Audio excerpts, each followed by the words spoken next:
Very good afternoon from a very warm Sydney Harbour.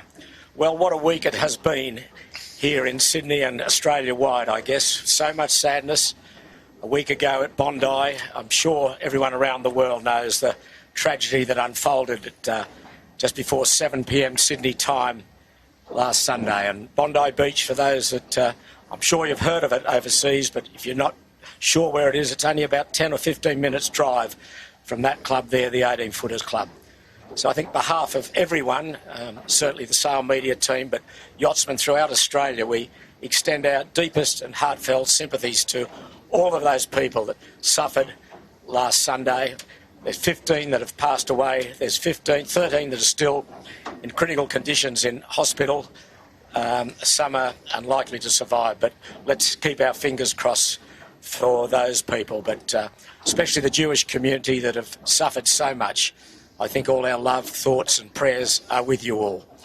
My suburb where I live is just the beach south of Bondi. I live at Bronte, and I visited Bondi during the week at the place at the Bondi Pavilion where all the flowers have been laid, and it was just the most moving thing that I think I've ever seen. The sadness, the quietness, and the love and the overwhelming commitment to resolving this all and getting together was very eminent. There was a Jewish gentleman there who sang a song and then he asked that everyone be quiet, and he announced the 15 names that had passed away, and then he said to everyone, he said, I know a lot of you are not Jewish, but we'd like you to sing a song that I think all Australians know, and that was Waltzing Matilda, and I don't think there was a dry eye there. It was just unbelievable. So, as I said, our love, our thoughts are with everyone that has suffered, and it was a very dark day for Australia and probably the world. And then later in the week, a bit more sadness when the passing of Doug Cameron, the man known as Dog, who for over 15 years was a race official here at the 18 Footer Club. Doug Cameron, he succumbed to a short illness and passed away late last week. He was one of those guys, a quintessential Australian, always had a laugh, enjoyed a smoke, enjoyed a drink, and just a darn good bloke. And he really did a lot of work for the 18 Footers along with his great mate Jeremy Whitty. They were honoured with life membership to the club a few years ago, and they had the honour last year of putting the ribbon on the winner of the J.J. Giltinan title in March. And Doug, to his daughters, Erin and Heather, we extend our very deepest sympathy to you. And I know Erin today is out on the ferry to watch, and I'm sure there'll be a lot of sadness with the passing of Doug. He grew up with us all in Watson's Bay and sailed 12-foot skiffs with us at the Vaucluse Amateur 12-foot Sailing Club. Great mate of Johnny Winnie and Richard Winnie and James Rofe and Dougie Matthews and myself. We all grew up down there, and so we'll miss him greatly, but he was a seafaring man, really, and his father was born on Montague Island. He was born into a life of the lighthouse keepers, and his father then, as he progressed, he grew up as the lighthouse keeper at Macquarie Light. And I'll tell you a story that might add a little bit of levity to the situation, and this is a true story. You're probably not going to believe it, but when Doug was about 11 or 12, he was living at Macquarie Light, and his parents went out for dinner one night, and Macquarie Light went out. So Doug and a mate who were there, they knew how to turn the light on. Until his parents got home, they had to manually push the light around to keep it working for over 4 hours. Now, I know it's hard to believe, but he knew how to do it, and he knew the light had to have certain commitments as far as time was concerned, so he kept the lights burning. So that's just one of a million stories. So to Doug, and to your family, and Erin and Heather, to your next of kin, our deepest sympathies. So the 18s today is a mark of respect to the Bondi tragedy, and also the passing of our friend Doug, the dog Cameron. They'll all have black ribbons flying off the leach of their sails. So a sad day, a sad week, but let's see if we can bring a bit of brightness to the race today. 2 heats today, the final 2 heats of the state championship here on the harbour, and I'll say good afternoon for the first time to Dolly Davola to go through the wind, the course, and see if we can add a bit of brightness to your day. Dolly. Yeah, afternoon, Pete. Afternoon, viewers. Wonderful words, Pete. Doug was certainly an 18-footer man and contributed much to the club, and I think you've summed up the Bondi tragedy, but also big appreciation and thanks and thoughts to the first responders and the Bondi lifeguards and lifesavers, who didn't run away from danger. They ran towards it, and no doubt saved many, many lives. But so we'll remember them here today at the 18-footers, and we've got an interesting day. Very hot and humid in Sydney. No air conditioning in the camera cat, and pretty tough day for us here today, Shippo. But we've got an easterly breeze, which I thought was going to sort of build to about 15 knots, but we do have some thunderstorms looking like they're starting to form in the west, and this high heat looks like it's holding the breeze out a bit, especially where we are down here at the start area. Very light down here, but a bit more breeze I'd expect as we get further up the course. We've got an outgoing tide of a 1.7 down to a 1.3, but I think we'll be pretty much sailing the eastern side of the harbour. Tide won't have a lot of effect. But 2 races today. We're finishing up the New South Wales Championships and 2 more heats of the Club Championship. So a bit to play for in both those events, but no doubt we'll have a look at a point score shortly for the New South Wales Championships. But Yandu sort of with one hand on the trophy right now, I would think. They just need to sail a fairly conservative day. But in these sorts of conditions, as we've seen in the past, sort of anything can happen. So I think we're in for a pretty interesting day's racing, Pete. Thank you, Dole. We'll bring in Jimmy Bury for the first time. Jimmy, clouds coming over from the northwest, isn't it, quite quickly now? And harbour is just not filled with that much breeze as we're down at the starting area at Garden Island. Good afternoon, Jimmy. Afternoon, Pete. Afternoon, viewers. It's the clouds coming from out the northwest is a bit ominous, but they are. You can see them on screen there. That might just do enough to hold any potential build in this breeze up, and got us on where we are at the moment down near Garden Island, where the start line's laid, but they've got the top mark sort of halfway between sort of Shark Island and Bradley's Head for the viewers at home, sort of near where the old safe water mark was, or affectionately known the KFC mark, and off Bradley's Head there. So still no signals on board the boat. You can see Huey Lester sitting up the front there with what looks like an ice cream, but it's not an ice cream, it's his compass to give him a bearing of what the breeze is doing. So he'll try his hardest to get us away on time as always. Yeah, right now that top mark is left of where the breeze is, but of course regular viewers will know that we've got the mark set bots, so they can just motor that mark into position. You can see the 2 mark set bots there for the the gate marks, but we've got the same up at the top. They can motor that mark into any position that they want. So I'd expect to see that mark move to the right a little as we get closer to start time. Well, this was the final race for 2025. We'll be back the middle of January, but we'll tell you a bit more about that later in the day. So the final two heats of the state championship, and the race day partner today, Fisher Paykel. And we might just have a look now at the point score. There's one drop in play, and there we go. We've got Yandu and Balmain and Vycobi, the top three. Dole said Yandu, a reasonable grip on the trophy, you'd have to say, but two heats today. That is the championship point score, with the one drop coming into consideration. So two heats today, and the final race we will be able to declare a state champion. But it's been very hot early today. It's been very funny weather in the last few weeks over Sydney. We've had some strong breezes, had some strong northerlies, we've had some light westerlies, but a lot of heat about.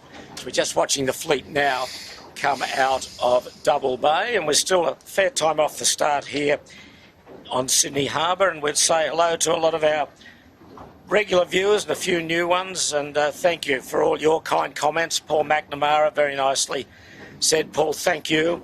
Julian, Scrumpy is there, Lynn Reeves, I think Joy Brown is there, Yankee Express, who is skippering Yandu today. Well, Yandu is being skippered by Tom Needham, and they're back with their winning crew from last year. So they will have Tom at the wheel and Fang Warren and Louis Brake in the crew. And Andu is not racing today. Andu not racing today. The Shaw and Partners is out, and Keegan York is out, but he's not skippering. Jack Ferguson will skipper, and Keegan York is on the sheet with Tom Anderson. Tim Westwood is steering the Lazarus Capital Partners, and the rest are pretty much as per they've been most of the year. Cam McDonald's on the Killer Coffee with Pete Nicholson and Nick Rosanauris. The rest of them are pretty much standard as we've come to learn over the year. Emma Rankin back at Club Marine. Emma got a late call up to go to the Sydney Hobart race. She's going on Maritimo Cat Wincher, the oldest boat ever to race to Hobart. 33 feet long with Michael Spees. I hope she knows what she's doing. But anyway. Couldn't be in safer hands, Shippo. Yeah, well, she got a last minute call up. Speesy's out on the ferry today, and it's a full house on the ferry today. It's booked out, which is a great sign. And the club was really jumping earlier today when we left the Double Bay Wharf. But Dole, this breeze not getting any stronger, is it? No, especially down where we are. I think there's a bit more breeze up the top end of the course, but this heat and this cloud, I think, is holding it out. Interestingly, on the coast at stations like Kurnell, North Head, there's good breeze, but as it's getting into the harbour, just this heat and the cloud seems to be killing it. Yeah, Jimmy just pointing out we've got a water temperature inside the harbour right now of 27 degrees. Pretty damn warm, but yeah, air temperature today pretty hot and sticky, and this breeze just isn't getting across the landmass and into the harbour right now. So yeah, a bit tricky. We've got all the boats with the big rig in, obviously, for today. Just looking at Ash Rooklin there in the Smeg making his way down. You know, he's probably only in about 6 or 7 knots of pressure there as he makes his way down towards the starting area. Mike McKenzie filling in today on the Smeg in the bow, along with Noel Morrow. Speaking to Ash, he's really starting to build some confidence in the boat too, and Mike McKenzie is a pretty handy man in the bow, isn't he, Jimmy? Yeah, very handy. Obviously won the JJs with Napo and Bridgie. Yep. So, you know, it's not bad when you can pull someone of that calibre off the bench. And he probably pulled a bit of Smeg gear out of the cupboard too. So absolutely. He was in uniform. He was ready to roll. Yeah. But yeah, good to see Mike back. that's for sure. I'd like to say hello to Ben Cunningham, all the way from St. Paul, Minnesota, USA. Cold and windy here. Well, it's far from that here, unfortunately, Ben, but Merry Christmas to you and all your folks over there. Merry Christmas from San Diego, from Lynn Reeves. Someone here, Dolly's told, they said their message to you, the lawns are mowed, from Nipper Henderson. So, because I often wonder where Nipper gets to do anything. All he does is watch sailing and drink a few cold ones. Well, hard to go past that. That's pretty good. G'day, Nipper. Hope you're well. Grant Rollison's watching from Western Australia. Hello to you, Rollo, and we share your comments there that the dog will be sadly missed. And I think a lot of people share those views. Sunshine Beach, yeah, hello. North Carolina, hello to you. Adelaide here, cool, spots of rain from the lofty from the hills. Merry Christmas from overseas somewhere. Some sunny Perth, New Jersey checking in. So thank you for everyone that has watched so far this year. There's a lot more to come. We're going to have a bit of a break and then we're back into it in the middle of January. We don't want it raining in Adelaide. No, we don't. Well, we might. England are hanging on at the moment in the cricket. We need 3 wickets and England only need about 90 runs, I believe. And Shippo, just while you were on the Cheerios, we did get a nice little poem sent to us from our friends from Vancouver during the week, Julian and Fran Hannibus. So wishing us all a happy Christmas. So they're the ones that popped on out to the JJs. Oh, that's right. That's right. Said hello. Yeah. So, g'day over there. Yeah. Hope you're well. Well, I'm wrong in the cricket. We need 2 wickets and England need 87 runs to win. So advantage Australia. But this breeze has got lighter here, Dol, as that cloud cover's coming over reasonably quickly out of the northwest, the west. Yeah, you can just see Sixth and Lazarus up further up harbour. They are in some pressure. So not a lot, but a lot more than what we've got down here at the starting area. So hopefully that breeze will make it down. But this cloud is really starting to move over the top of us now, isn't it? Yes, it is.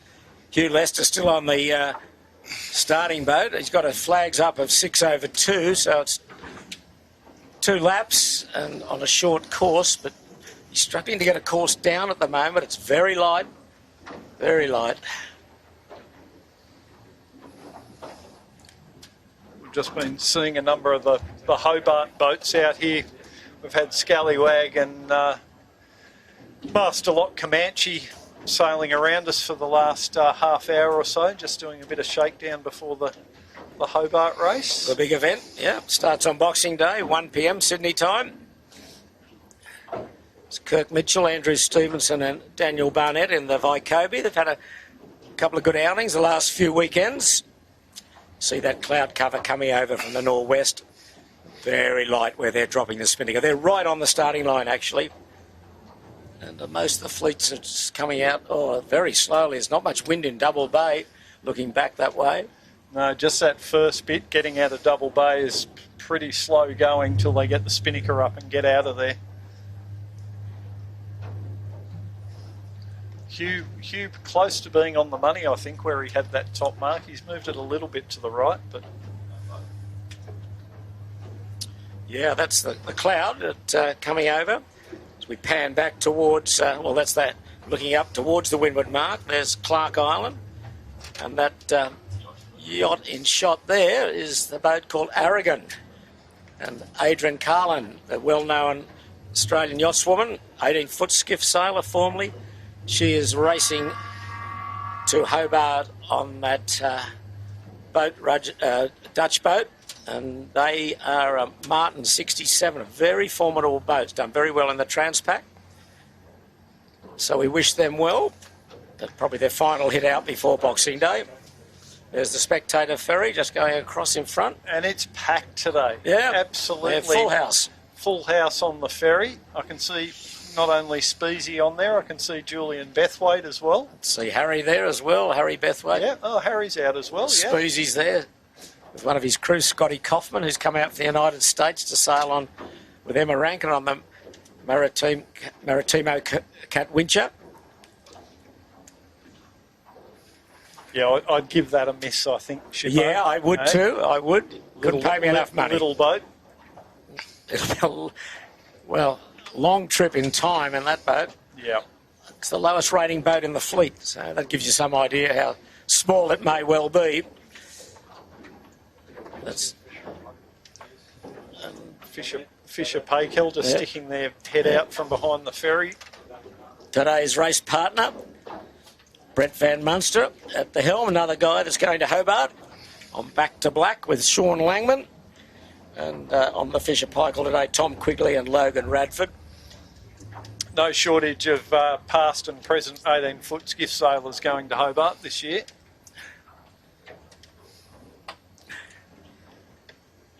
I'm liking Sean Langman for IRC honours if given the right weather. Which the early prognosis, could favour a little 42-footer for sure, and he'll push it hard. He's never won the race on corrected time, so this year's race may be an opportunity for that size boat to become one of the smallest boats in many years to win. It's really been dominated by the big fellas in recent times, but anyway, we're back on the harbour here with Fisher Paykel, and the wind is it still in the east, Dol? I suppose it is, isn't it? Yeah, it is, but yeah, it's certainly lifting off as it's getting down to us, which isn't boding too well. But you know, I always say this always I like this condition because it makes for good tactical racing. Sure.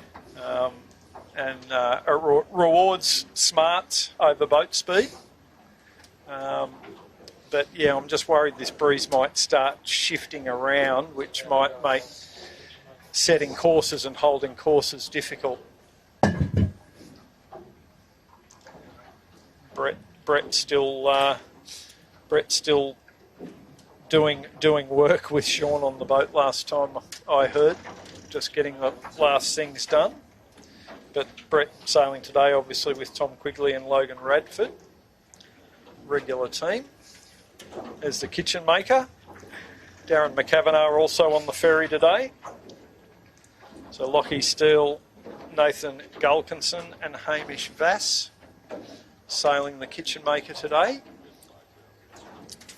That's Garden Island in the background, the naval depot here on Sydney Harbour. The last boat to come out is Yandu. They're still just coming out very slow at Double Bay and not much wind. Haven't got a spinnaker up yet. They'll have to get a bit of a wriggle on. We're still probably about 7 or 8 minutes away from a start. We'll come round and there's the start boat. And you'll notice there that the 18-footer flag is flying at half-mast in recognition of the Bondi tragedy and the passing of Doug Cameron. So a very nice touch from the committee boat and the 18-footer club.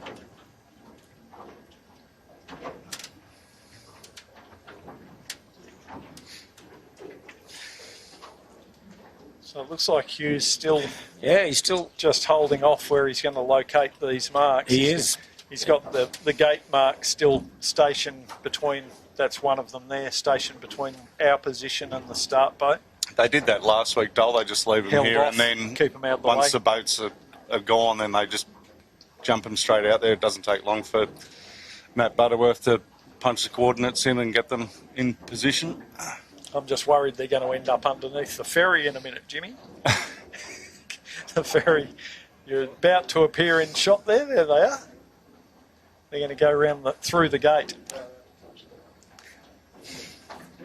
Has the ferry got to do turns if it touches the mark, Dom? There's your 5 minutes. There's the 5 minutes. There we go. I'm thinking the ferry from the wheelhouse can't see that mark, and he's about to hit it. Hope he doesn't sink it. Anyway, the flags are up.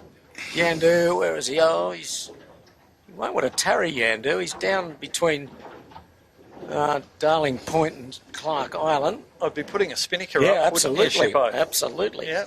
Just while we're waiting for the start, from Nova Scotia, Kevin McDonough. Hello to you, Kevin. And we've got someone there, the shortest day, cold morning in northern Thailand, from Malcolm Robertson. Wishing all this team sail media and, of course, all the skiff sailors a Merry Christmas, and to you guys over there. So, 4 minutes to go. I don't know what Yandu's doing. They're heading away from the starting line. Anyway, we'll concentrate on the boats that are at the starting line. Is that... second hooter there. We've got the flags up. Yeah, that was 4 minutes. A 4-minute hooter. So 3 minutes 40, and I would say at this early stage, probably the favourite, Yandu, is going to be tough to get here in this light air. But anyway, back on the starting line. What's it looking like, Dole? It's number of boats still above the start line too, coming down with Spinnakers, Killer Coffee Company, Kobe, someone else. The line to me is looking like a pretty even line. So it'll be interesting to see how they rack up. It'll be crucial to get clear air off this start line in these sorts of conditions. So I would think find yourself a gap. A number of boats sort of circling around towards the leeward end of the line right now, down towards the pin end. You can see just above the start boat there is former 18 sailor David Witt, probably in the biggest spectator boat on Sydney Harbour, in the 100-foot maxi scallywag, coming over to have a look. There they are.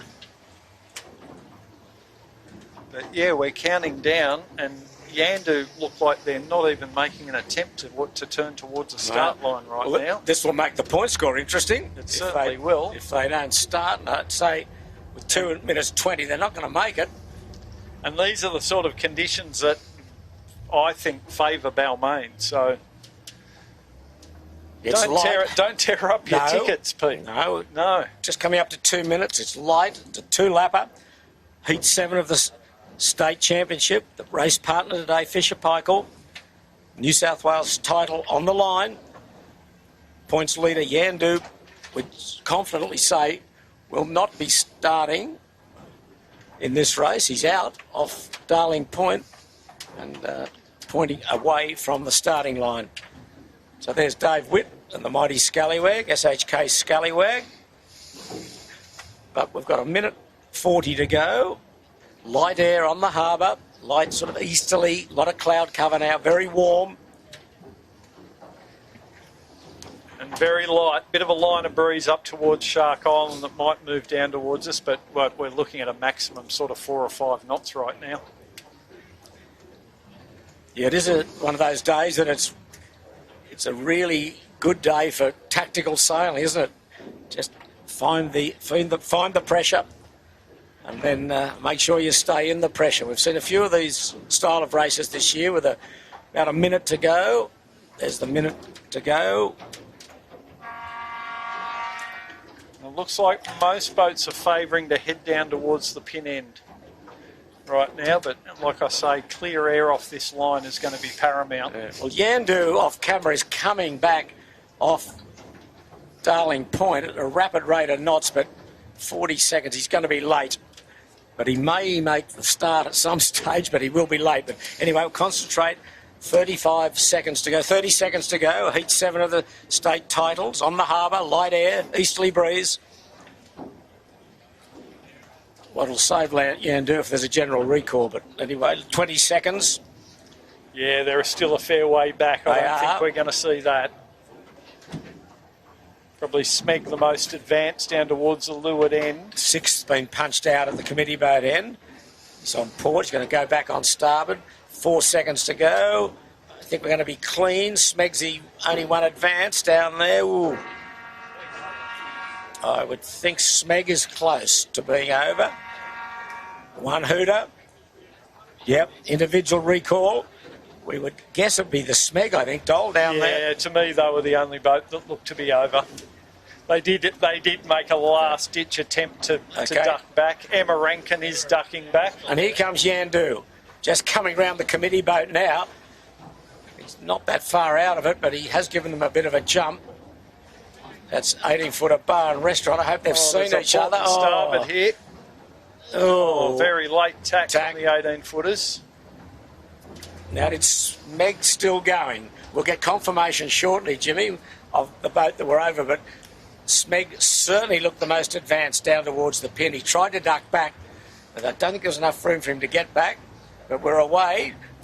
Majority still on starboard, heading in towards Athol Bight. And, Emma Rankin in Club Marine did go back and dip the line, but the flag has remained up. Well, what we've seen is being about 20 seconds late didn't hurt Yandu at all. Came round in clear pressure. Now he's lifting off the whole fleet. That's him with the red and blue oval right of screen. He's just starting to head down a little, but he's right in it. As we thought he might be right out of it, he's right back into it. I've no idea why he was late. Just Kitchen Maker coming back on port. It's the Kitchen Maker, Lockie Steele. But boy, but Yandu will be close to the lead here. I think they are, yeah. Yeah, I can't see anyone tacking from the left and crossing them right now. It's light and bumpy water on this short beat up to the weather mark, situated between Bradley's Head and Shark Island.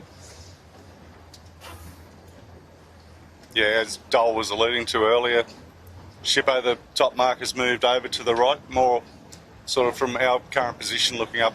The course is on the end of Shark Island there on the western side. Yeah, they've just come over to the southeast, maybe 200 metres from where they were originally. It looks more breeze in the right, Dole, looking up the course, doesn't it? Yeah, and that's usually the easterly, the case in an easterly. I wouldn't be surprised to see, although they are in current now, they're using the current to their advantage. Right now, you're dead right, Shippo, there is more pressure in the right. Yeah, there's the first boat to bail out is Shaw and Partners to come back, and he will cross Yandu. Jack Ferguson steering with Keegan York and Tom Anderson. Yandu's tacking short of him. But I would say now that Shaw and Partners will probably lead. Smeg's handy, but I think she may be over. We got any confirmation, Jimmy, on that yet? Not as yet. Right, okay. No, All right, well, we'll stick with it.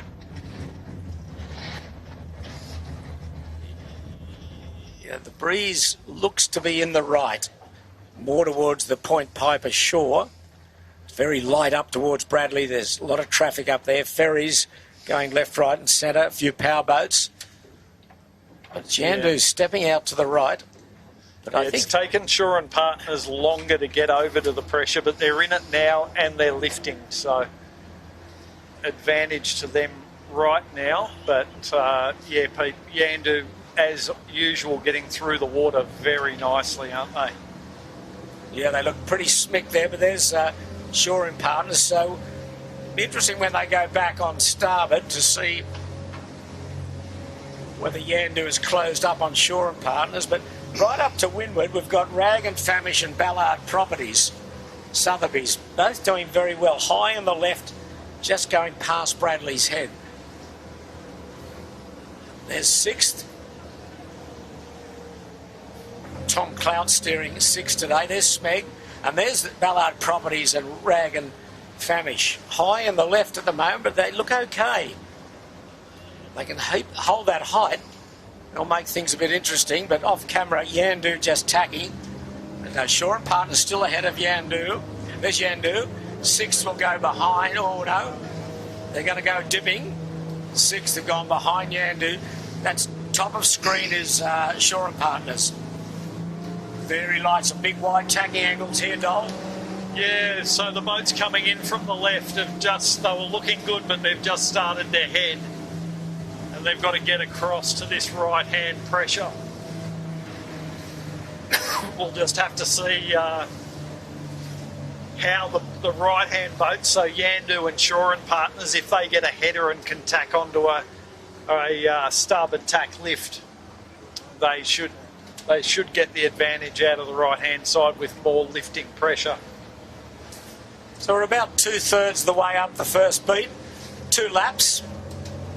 And at the moment it's close. Probably Rag and Famish, probably close to the lead. There's Killer Coffee. Cam McDonald, Pete Nicholson and Nick Razanors. Got a bit of pressure there. Just all 3 strings at the moment. Okay, here's the leading bunch. Shaw and Partners coming in from the right. Rag and Famish coming from the left probably lead. Ballard Properties with that blue vertical stripe down the luff of their sail. They're just going behind Shaw and Partners. So that's the top three. Rags tacked under Shaw and Partners. Right-o. Probably means that they couldn't cross, so Shaw and Partners close to the lead. Good to be in that lee bow position anyway, and it looks like they're on our shot. You can see they're pretty much tacked in line there, so advantage to the Rag there. They'll be feeding some gas back onto the bad air, back onto the Shaw and Partners. It looked like they tacked a leeward, but they're almost in line looking at our drone shot. There's Balmain, Yandu and Fisher Paykel. Yandu going out into the middle again. He's probably about 5th or 6th. And way in Double Bay, we've got Lazarus. Tom Westwood steering Lazarus today. And that's our two main contenders on shot there. Yeah, well, there's Yandu and Balmain. Balmain's punched Yandu out of there. They couldn't hang it. They hold their lane. Got the squeeze on them there. The Balmain crew a little bit lighter, I think, than the Yandu crew. Shaw and Partners tacked away from Rag and Famish. He couldn't live there, but it's light up at the top mark. They're about 100 metres or so short of it, the Rag. Yeah, in a good position though, Rag. It looks to me like they're moving into the max pressure near the top mark here. There's a nice little vein of breeze here now. They've done very nicely up here, the Rag. Ben Crawford, George Morton and Max Nern. They're going to hold a commanding lead, I think. Yeah, I'm surprised they didn't hang on a bit longer, Shippo. No, they're going back on it. Not such a good one. Boats coming out of the right and now lifting. They actually tacked just before they got to that line of breeze. The boat that's done well is the Ballard Properties Sotheby's. Beck Hancock, Cam Walker and Ed Swain. Those boats at the moment would be on a pretty much a ley line. Okay, Rag's tacking. Yandu's the one that's dropped back a little. Ferry coming down through the middle of the fleet, or two ferries actually. They're hunting us down, Shippo, right now. It will be nice to them. Might be Phil Barnett just having a look at the racing. Well, he wouldn't be liking to see what his son's doing. They're well back in the Vicobie. But all these boats have got into the right. They look as though they're easy laying. But except Rag and Famish is on a tight lay. It's got lighter and heading. Balmain about to come into shot. They've done well. They did hang on and get to that bit of pressure, but the ferry hasn't done them any favours. No, they're going to be in the top, certainly the top half dozen. Oh, it's bouncy. You can see them, the Rag, how light it is. That's Balmain going behind them on port. So Rag will lead. They're about a couple of boat lengths from the mark, port rounding, and then back down to the starting area through the gate. Round they go. That's the lead. It's straight into a jibe. Shaw and Partners second. That's a great first beat from young Ben Crawford. Also the Ballard Properties. Okay. Not the best bear away jibe there from Shaw and Partners. No, that was a bit ugly. Balmain in pressure coming round. They're going straight into a hoist.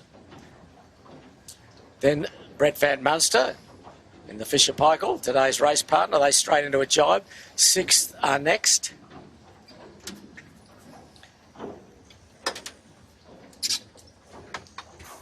Oh, it's light here at the mark. So it's a big split. Balmain going away to the right towards Bradley's Head. Just a bear away set. Everyone else is just jibe set. Smeg just, what are they doing? They're a bear away. Yandu, they got dropped a little bit there. They were right in the hunt halfway up. It's easy to get dropped off in this breeze, Dole. Certainly There's not much of it. They just need to sort of stay in touch with Balmain is a critical thing. But Balmain is, as you said, Pete, the boat that's elected to stay on starboard, head over towards Bradley's Head. Okay, Killer Coffee next, then Lazarus, then the Kitchen Maker, Club Marine. They went back at the start. Probably didn't think they were over, but they went back. Royal Oak still to come round, and I can't see Vicobie. Is this them? Where are the Vicobie still? They're probably second last, and the 18-footer bar and restaurant racing, Luca Gambacorti's probably the tail ender. So they're the two leaders that round the weather mark first. And the big question will be how they've got on with Balmain, who went out towards Bradley's Head. Very light. Shaw and Partners looking for pressure. It's a pressure game here down this run. Yeah, they're just picking up the odd little puff. You can see Shaw and Partners have just picked one up. Ballard Property Group had a nice one, but they're now coming under pressure from Sixt, who's really coming in from behind, really putting some pressure on them. So you can see Ballard with the blue Spinnaker in third place there, Sixt with the orange one behind them.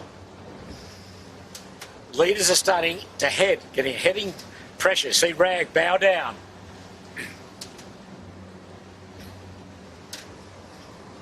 Shaw and Partners just realised their buttons haven't gone through. There they go now. Took them a while to organise that. We'll blame Keegan for that. Yeah, Keegan on the sheet today. Got to blame him for something. Well, in his defence, he was sitting to leeward. Oh, okay. Sorry, Keegan. Take that all back. Yeah. Beck Hancock, fine job. Out in the middle, Balmain's trucking. Yeah, I was just keeping an eye on them, Pete. They've picked up some pressure. If they can carry that through to the gate, Orange Spinnaker, left of screen. They might do well. Yandu's down there also. So we're about halfway down the first run. Another lap after this. Ooh. These left-hand boats that we're looking at on screen now here, Pete, they're going to be jibing in, not a lot of air, and we'll be going back on starboard jibe, down pressure.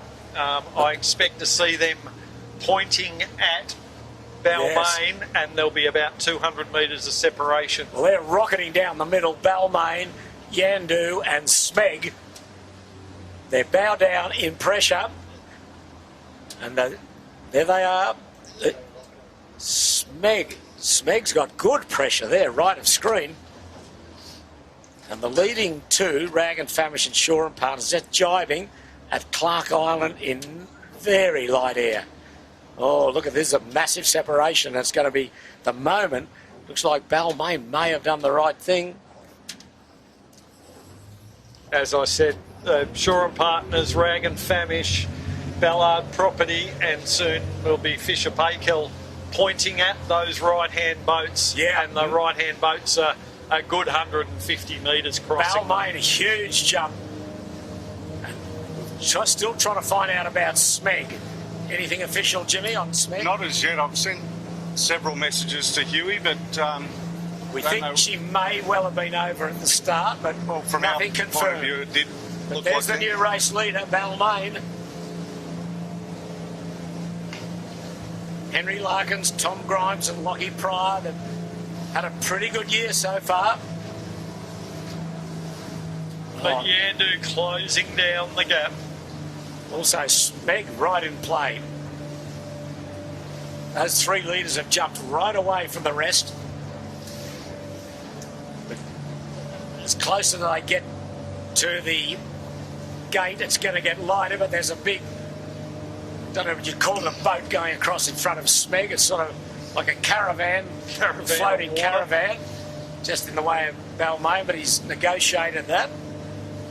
The Manly ferry bound for Manly. And Smeg behind. Look. Smeg in third, but with the better of the pressure right now. Closing in on Yandu and Balmain slowly.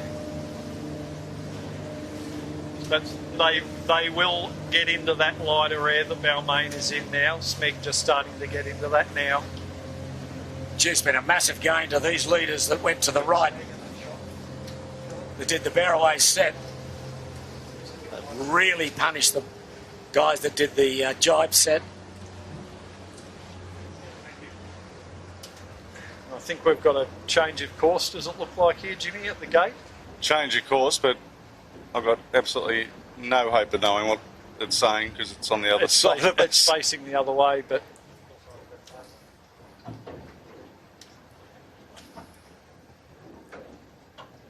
So that's the Naval 2 boy that, no, Naval 3 boy, doesn't matter, Naval 2 that the boys have just gone around. Naval 2, there's Smeg.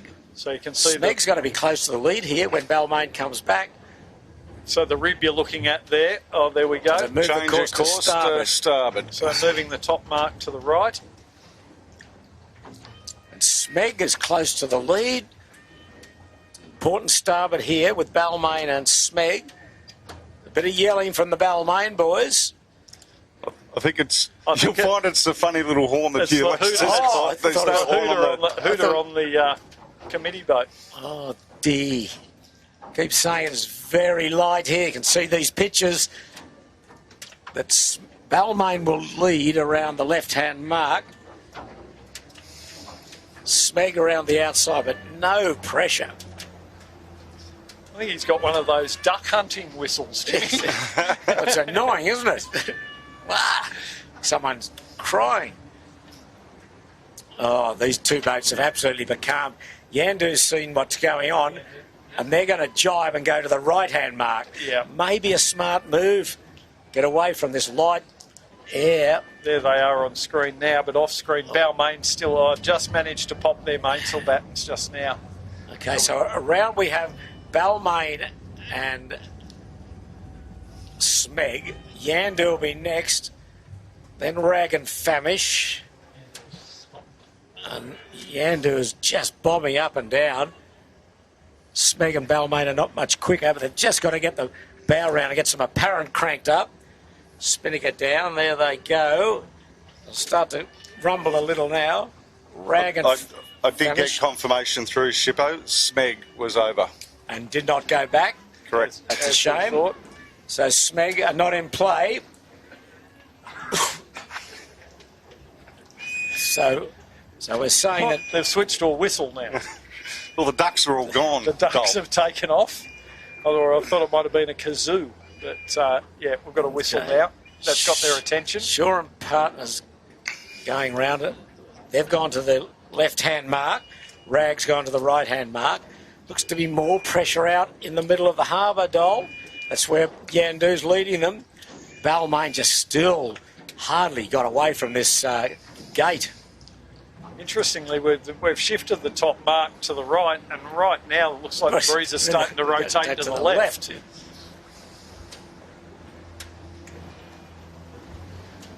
But Yandu has gotten to the pressure first. That's the key. Yeah. That is the key. Yeah. Balmain have got no pressure.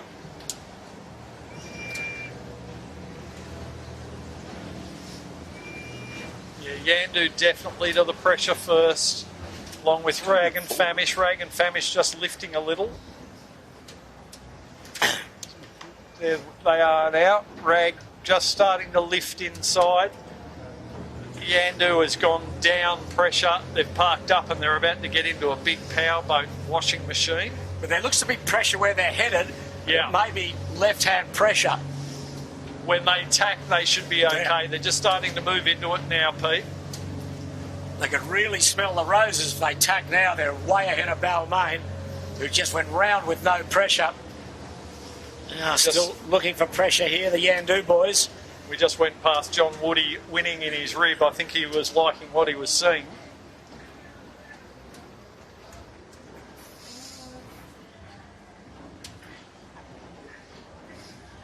Down pressure again. A big entertainment charter boat getting towards them. Yandu will cross it easily. Looks like they're going to try and pull up and let Rag and Famish cross their bow. Those guys that went to the left-hand mark looking downwind got absolutely hammered. With Balmain just drifting at the moment. Smeg, who was over at the start and didn't go back, so they don't count. They're in the middle of the stream. Yeah, Balmain and Smeg down pressure, but good on direction. So they're lifting. They're light but lifting.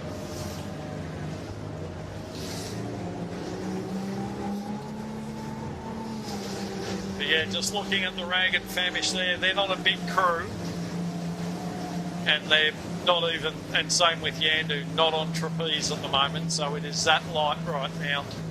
And looking further up course, it looks like the breeze is shutting down even more. And really bouncy water where these two boats are going, Yandu and Rag and Famish. Ferry wash, powerboat wash, bit of everything. A lot of charter boats on the harbour at this time of year for Christmas parties and things. There's a lot of big boats out here chopping up the water.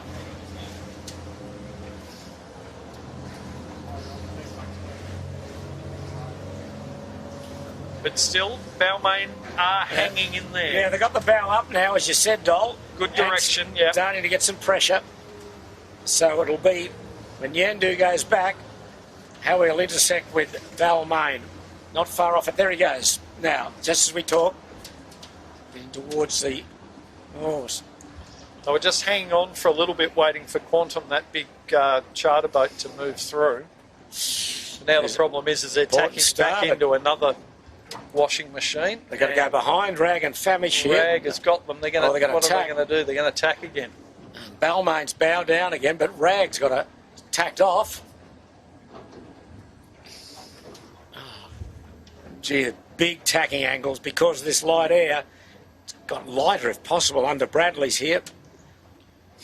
Very light between us and the top mark right now. Do we try and go to the right? Oh, it's hard to know, isn't it? Well, the other thing's just keeping manoeuvres to a minimum. You know, that was expensive for both Yandu and Rag and Famish there. Tacks are expensive in this sort of area in an 18-footer. Okay, he's just starting to get the rumble up here. But Louis breaks sitting in. It's just Louis' forward hand just halfway out. Fang and Tom are out on the wire. Not fully extended, but they've got pressure. Not far off a tackle. There they go. Yeah. Nice. There's still boats not on shot, Pete. Still trying to get down to the bottom mark. That's how much the breeze has lifted off down there. So these are the leading group. Yandu, Rag and Balmain. Yandu trying to cross Balmain. Balmain choosing under to tack. Yep. Interesting. Interesting. Choosing to go with them. But there's also a bunch of powerboat wash that's going in that direction, Pete. So I think they're just trying to hook into them and catch a couple of surfs over back to the right-hand side. There is a little bit of breeze starting to fill down back through the middle. But very heavy, nasty-looking cloud over the city now, isn't it, Pete? Yeah, there'll be a bit of rain out west somewhere, I would think, but Yandu just can't get the height of the other two at the moment.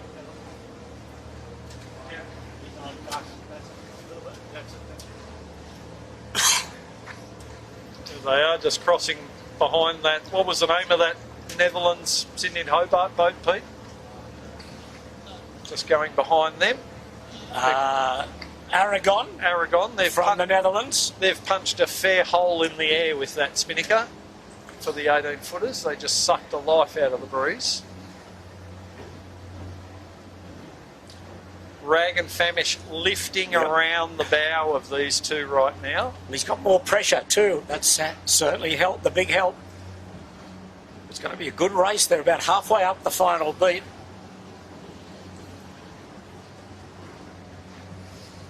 Shaw and Partners not too far behind this group that we're looking at right now. Staying in touch. Jack Ferguson on the helm today. Keegan York on the sheet. This weather mark's moved a long way to the right up here. And not looking like there's a lot of breeze where that mark is right now. But yeah, that's obviously why they're trying to punch out to this right-hand side a bit more. But Rag and Famish have done well. They're lifting around the bow of Balmain and Yandu. And Balmain and Yandu look like they're just starting to get into that lifting air now. But There's been a big gain to Rag and Famish. Good work from Ben Crawford, getting over to that right-hand side a little bit earlier has paid off. Ooh, Yandu now getting it.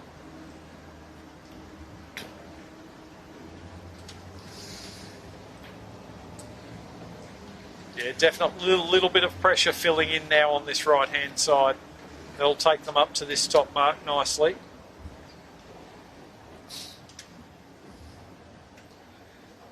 Well, the next question will be what you do at the top mark, bear away or jibe set. But the bear away proved successful last time, but it's in a very different position this weather mark. Well, it just depends where the pressure's filling in from when you get there. Can't really make a decision. The jibe set works a little bit better on the second lap because you don't have so many boats in close proximity taking your breeze away. These three are a bit of a standout. Okay, Rag's just tacked. Yandu lifting. Just looking around, like Smeg and Shore and Partners are over near Bradley's Head, and they're comfortably in pressure, not swinging some weight. So, you know, if you're at this top mark, I think you'd probably get over there, Jimmy. Do you think? Yeah. Just getting message through saying rain in 45, 60 minutes on the harbour. Yandu lifting and leading. Balmain taking the stern of the Rag. So the Rag a close second and Balmain a close third. Here are the boats that went out to the left off Bradley's. Shore and Partners and Smeg. Remembering Smeg, Ash Brooklyn over at the start, did not go back, but good pressure, as Jimmy said. I'm starting to wonder whether Keegan York's got a fan club over on Bradley's Head. He likes it over there, doesn't he? Well, he has been lately, and it hasn't always worked for him. So that's as close as we let Keegan to the North Shore. He does venture over to Manly occasionally, but yeah, we're seeing Yandu just feeding some gas back on his main opposition. The thing for Yandu today is just either be in front or in touch with Balmain, and they can sew up this New South Wales Championship. Well, they're just taking a bit of a header, and they're not laying the weather mark. Down to Lewin ahead, the Rag's got a little bit better pressure, and just lifting right around the bow of Yandu. You can see it there very clearly. Yeah, going on that, Yandu should start Just to lift. tight lay, yes, they will there it lift. is. And if the Rag makes this, he'll lead. He's going to make this, I think, the Rag. Yeah, he might have to shoot it, but he'll get That's around right. it. Remember, he can hit the mark, kiss the mark on the 18-footers. Doesn't matter, he's around it. Very well done, Ben Crawford. Excellent, excellent, excellent. Okay, they're around. And bear away. Ooh, not much breeze here. Yandu straight into a jibe set. On coming in out of the left is Shore and Partners. Not far out of it. You'll see them in a moment. Balmain round third, but in this, there's Shore and Partners. And right up there, exhaust pipe is Smeg.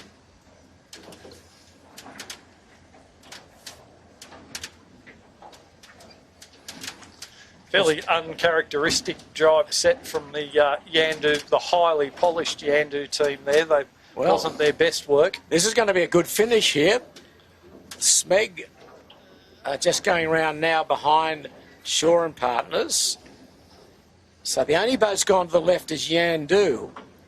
Balmain on shot there now. They're a little bit soft, while Rag and Famish managed to just pick up a little zephyr of breeze and get depth and scoot away from them there. Look who's come back into it is the Ballard Properties. They went left 2 up that beat. Yep. As they did both times, and then a fair gap after that. Who's that? Fisher Paykel, the next one. Who's that next one? Jimmy after Ballard. Fisher Paykel. Fisher Paykel, Yeah, Brett Van Well, it's a Munster. big split. Yandu going right into Double Bay. This is the group that are gone off to the right towards Bradley's Head, and it's light. And you can see Yandu in the distance as Beck Hancock takes Ballard Properties around with Cam Walker and Ed Swain.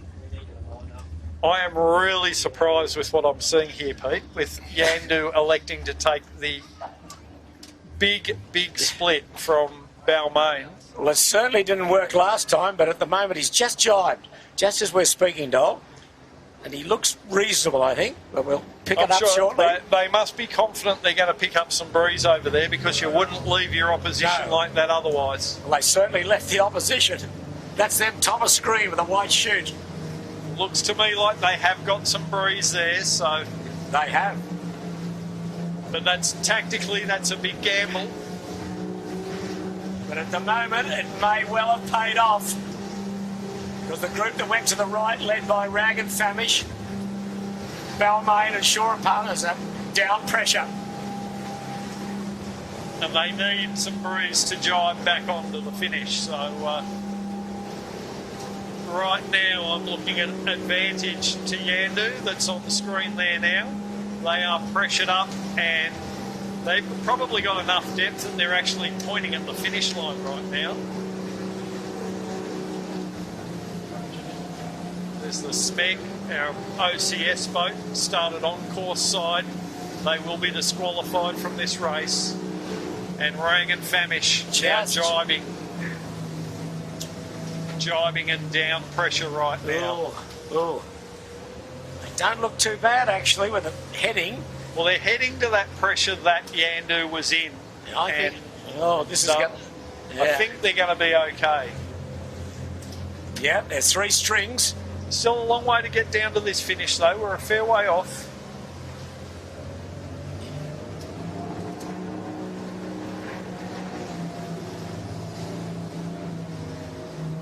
Balmain going further still. Yeah, Rag and Famish are above the ley line to this finish, so Balmain can afford to go a bit further. Interestingly, they're just coming into some pretty decent powerboat wash and stuff. There they go. They're going to jibe and try and use those waves to their advantage. Yeah. But I think that it hasn't worked for Yandu. We'll see him shortly coming out of Double Bay. Well, they don't have to win. They just have to stay in touch. That's right. There's Yandu. I think Rag will be across him. And he'll be very well. It's going to be close to second and third here.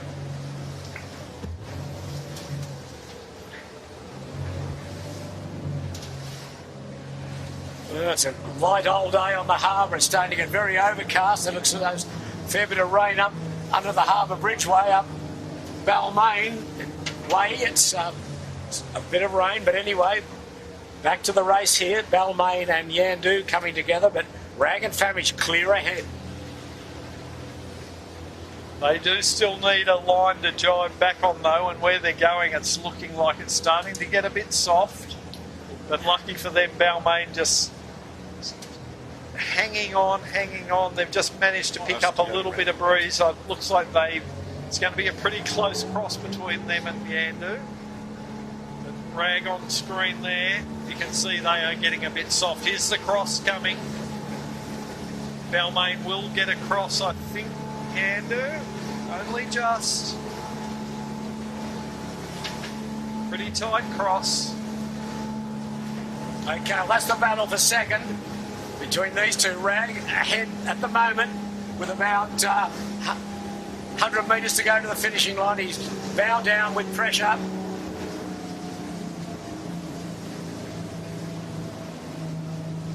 George Morton and Max Nern along with Ben Crawford. An outstanding performance. They're not there yet, but here we go. One more jibe. And that won't get them to the line. They are still going to have another jibe to do, and they have jibed in some very light air there. They are bow up and parked. I don't know whether that was their best move. Okay, Balmain bearing down on them on port. Now, where's Yandu? That's the question. But Rag crosses ahead, but Balmain are going to run out of steam here also. Oh, very light down here at the finish line. Well, it was last time, and it is again today. This is the second time. This is the 7th heat. We've got another race to go after this. It's the Rag jibing. See if we can pick up Yandu shortly. Well, there's Yandu, top of screen, white spinnaker.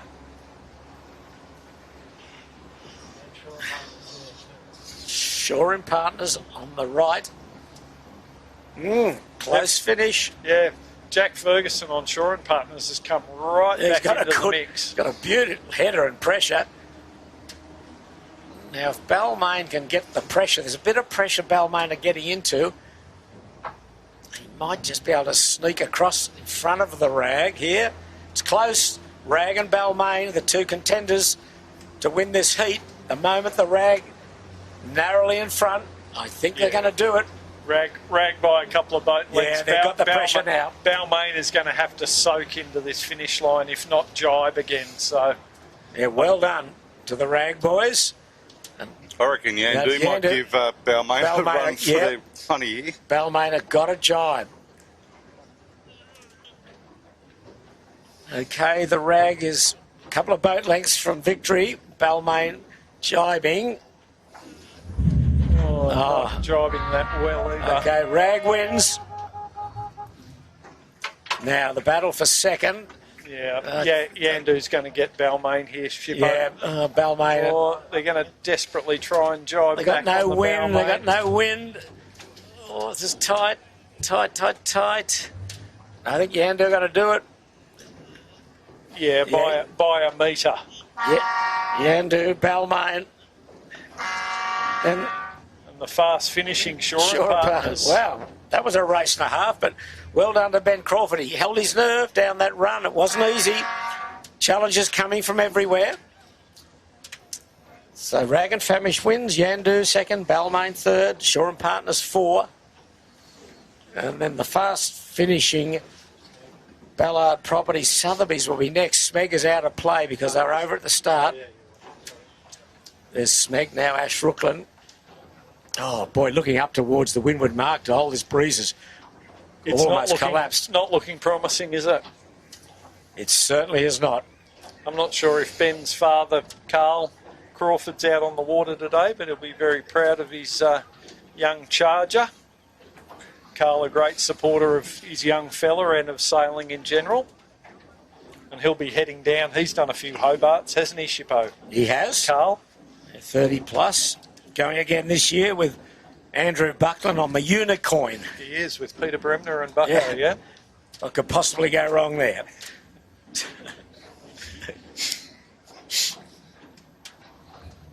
It's a driftathon at the moment. So Ballard Properties, Beck will get 5th. So Ash has just jibed in front of her, which isn't going to make a life. There's a boat too down easy. to leeward with a white spinnaker. Fisher and Pykell, Brett Van Munster. He's got more pressure than anyone at the moment. BVM coming in hot. Yep. But I think Ballard Properties are going to get there with the blue spinnaker. Well done, Beck. Good effort. She's got Cam Walker and Ed Swain with her. Did a little training session with them during the week, Shippo. Yeah, so good. Well, happy to see them improve a little. Although the conditions were the exact opposite to this. It was about 25 to 30 knots. So it was interesting to say the least.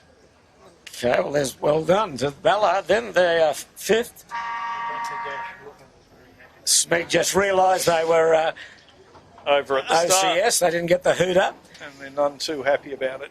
Well, Fisher Pykell 6, and then a fair gap to there's the kitchen maker. 6th without a spinnaker. They ran into a wave doll probably 200, 300 metres back, and I seen the tack blow off. I don't know whether it came undone or what the story was there. Yeah. That's going to allow the kitchen maker to slip inside them. Down to leeward. Kitchen maker, Lockie Steele.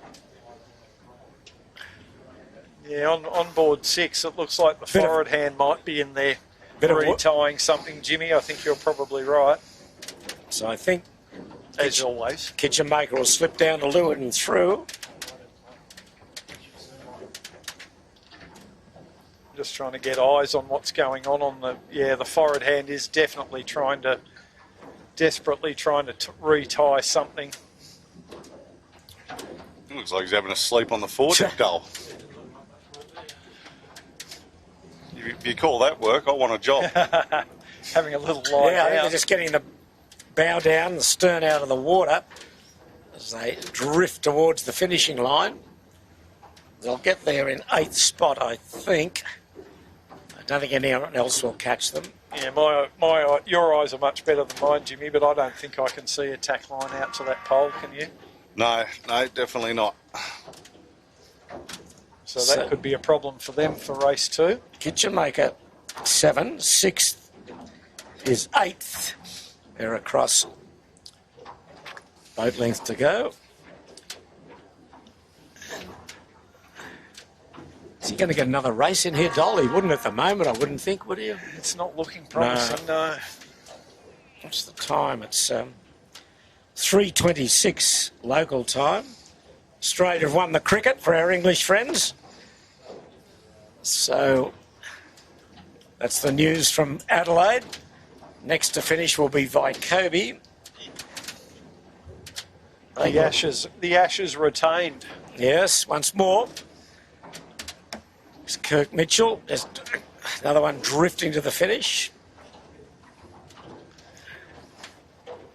Good thing we're going all right in the cricket, Shippo. Yes. That makes up for that other game we love. That's right. Well, That we haven't been doing so well. that's in a winter game, so Yeah. we won't worry about that at the moment. There's the repairs company on the 6th, I think. We're trying to help the repairs. That's what happens when you don't tie a bail on property. The skipper Got to get out there. banishes you out to the end of the pole. Oh, there's a good little finish coming up. Walk the plank. Killer Coffee's going to get in front of Vycobi here. Yeah, starboard advantage to Killer Coffee. Yeah, he's going to sneak across. So they're 9th, the Killer. 10th Vycobi.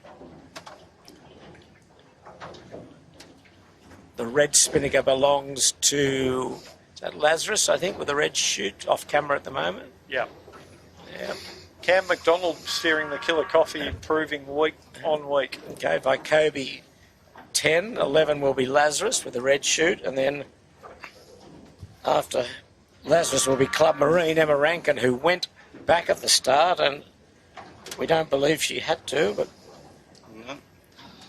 And Shippo, just while we're talking about Vycobi, they've got all new club merch available, both at the Double Bay Club and also at vycobi.com. So there it is there.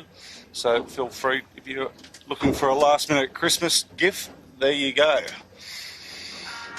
Who's modelling the gear there, Jimmy? Are you in one of those shops? No, mate. I told Pat I'd do some modelling. I told him I charge too much. I said I'd do it for free. Jeez, that's disappointing. Am I there, Dol? Can you see me there? We're on page 2, Shippo. Looks like The naughty page. Yeah. Looks like Iron Man Jackson Borg, who's built similar to us, Jimmy. Very So, similar to me, yeah. I often think I'm looking in a mirror. Yeah. He's got a 6-pack and you've got a keg. Yeah. Pear is a shape. Well, as Club Marine drift across the finishing line, the boats that still to finish are just And not really drifting. making much headway towards us. There's got Royal Oak there would be the next if you can make it home. And then 18 footers 18 bar footer. and grill and gotcha for life. Gotcha for life. So, long way from home in this breeze.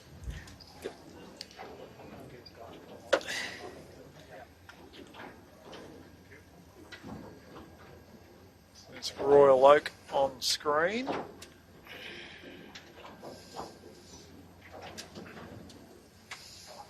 But yeah, their jibing angles are almost parallel right now. They're basically just going sideways across the harbour and not making a lot of headway down towards the finish line.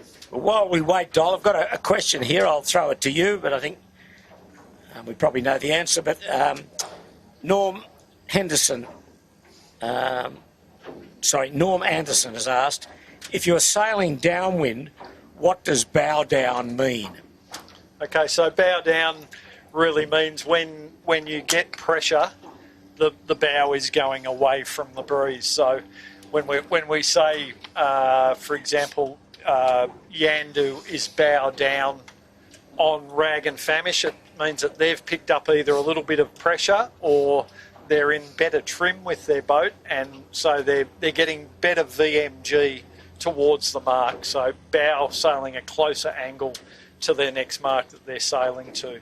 So it can also be referred to in an upwind situation, but more often we refer to that in a downwind situation. So bow down, sailing a deeper VMG angle towards the next mark. VMG, sorry, I'm being told I need to explain that too. VMG, velocity made good. So speed versus angle, so speed versus distance towards the next mark. So max VMG is sailing most optimum speed at optimum angle towards your next turn. Yep. Hopefully that answers your question. Thank you, Norm. Well, there's Royal Oak looking for some VMG, bow down, looking for something here. He's just about 80 metres from the finishing line. And without stating the obvious, you can see the lack of wind and the lack of speed. You've got a bit of a weather report there for us, have you, Jimmy? What are you seeing, mate? Oh, saying here on line, patchy rain in 10 minutes, increasing to light rain after 26 minutes, then patchy rain in 55 minutes.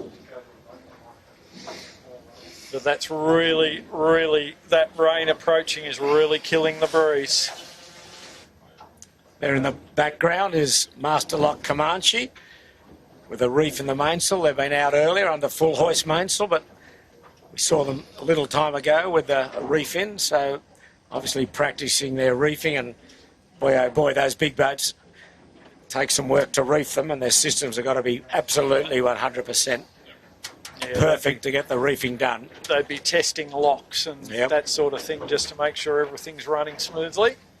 Oh boy, this is the battle for last place. Not a battle royal. The excitement's palpable, Shippo. Gotcha for life, and the 18-footer bar and restaurant. Slowly. Yeah, the 18-footer bar and restaurant is just slowly making some progress towards the line. They've picked up a tiny little bit of breeze, which has got them a better angle. They're now running closer, a better angle towards the finish. It's looking a little bit more promising for them to get there. But right now it's not looking that promising for us to get another race away, I wouldn't think. Well, I think that would mean that Yandu will win the championship, regardless, I think. Indeed, yes. Yeah. So this boat continues on.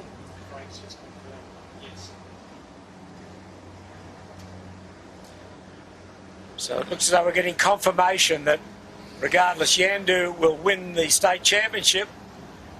Boy, oh boy, they're going to take some beating, as they have for the last few years. They've just about won everything on behalf of state titles, Australian titles, and JJ Giltman's, and their form continues. Yeah, looking at the results, Pete, and just so the viewers understand, even if they didn't sail this next race, they can drop this next race as their second discard and still win the title. So they could actually, if we do have a second race, they could actually go ashore and not race. Well, with this weather dull, you would, wouldn't you? Yeah. Go in and start celebrating early.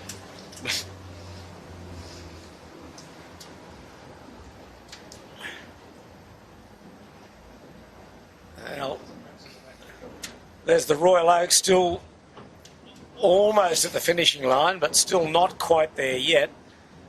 And Gotcha for Life and the 18-footer bar and restaurant literally drifting towards the line. And there's hardly a breath on the harbour. I think he'll pull this pretty soon, won't he? I think, Dol, once these boats get across. Well, with the storm approaching too, it's a bit of an unknown as to what's going to happen. It looks like most of the boats are edging their bets and getting over towards the Double Bay shore. Yeah. Hoping that it might get blown up, and that way they're halfway home already.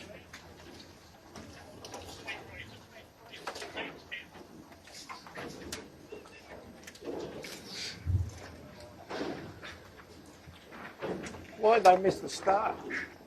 Still just trying to... What happened at the start? Royal Oak just at the finish line now. Not quite there, but about to cross. Well, we've just found out what happened to Yandu at the start. They missed the start by some 30 seconds or so. Rookie error, the wrong spinnaker in the boat. It's becoming quite a common theme in the 18s. How difficult is it to know whether you got one or two? It doesn't seem to be that difficult, but obviously it is. I think back in Dolly's day there was a bit of skullduggery going on with people swapping spinnakers while people were off grabbing their lunch. That's right. So the spinnaker bags are numbered.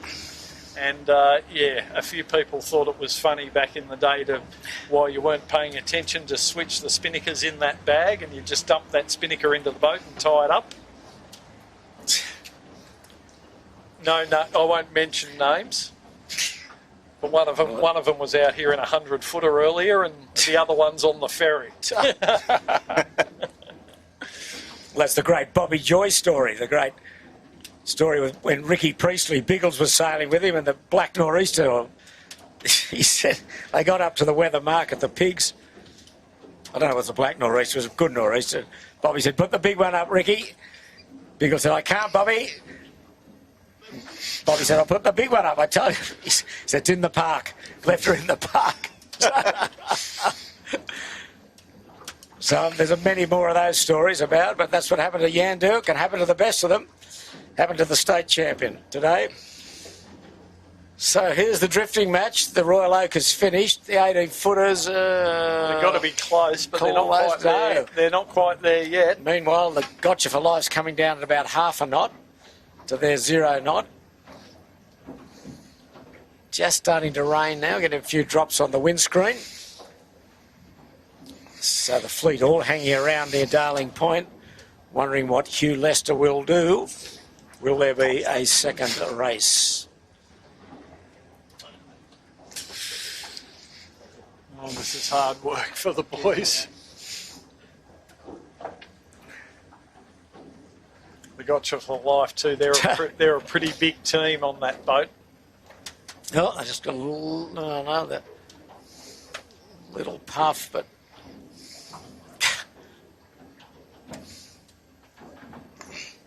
the Royal Oak has finished. 18-footers, they're dropping this spinnaker. I think they're close to finishing. And it's just left for the Gotcha for Life to drift home. Just hearing from our meteorologist, our sail meteorologist, saying that doesn't appear to be much wind behind the rain. Most of the bad rain is trending south of the harbour, with a small rain band likely to come through the harbour. So I think it'll kill the wind rather than bring wind with it. Correct. Okay, well, Gotcha for Life, Cade Morgan, Graham Fairburn and Isaac Marnie just about to get home. Have they got to finish in a certain time from the first boat? I think there is a time limit. They may well have missed it, They might be outside it, yeah. I think sometimes they can finish them on course, they'll finish them in the position that they're in. Yeah. So all just about across the finishing line. Someone off the Royal Oak there, going for a swim off the stern. Cooling down. Yeah, it is hot outside. The postponement flag up on the start boat. Yeah, so that means that these guys have missed the time limit, but as Jimmy said, they'll probably be what they call FOC, finish on course.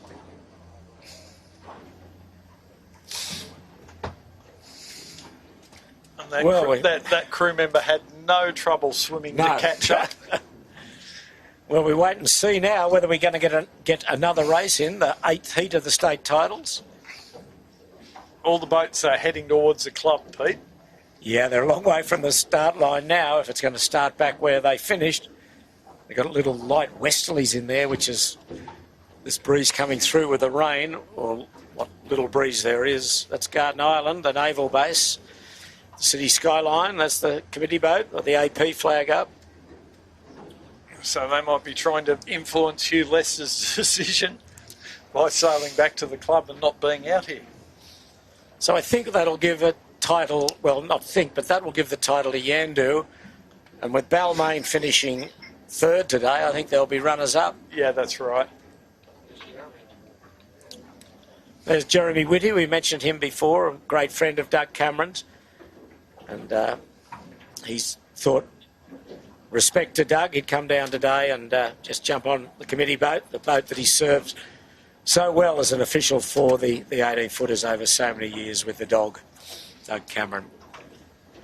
So we sit and wait. I don't know what's going to happen. What are we waiting for, Dol? Breeze, I guess. Waiting for a decision is what we're waiting for, but... Well, there's Hugh Lester with the grey cap looking towards us. He's just having a chat. Hey, he doesn't look too concerned. Hugh. No. Come on, Hugh, we've got to get into the bar. Oh, there's...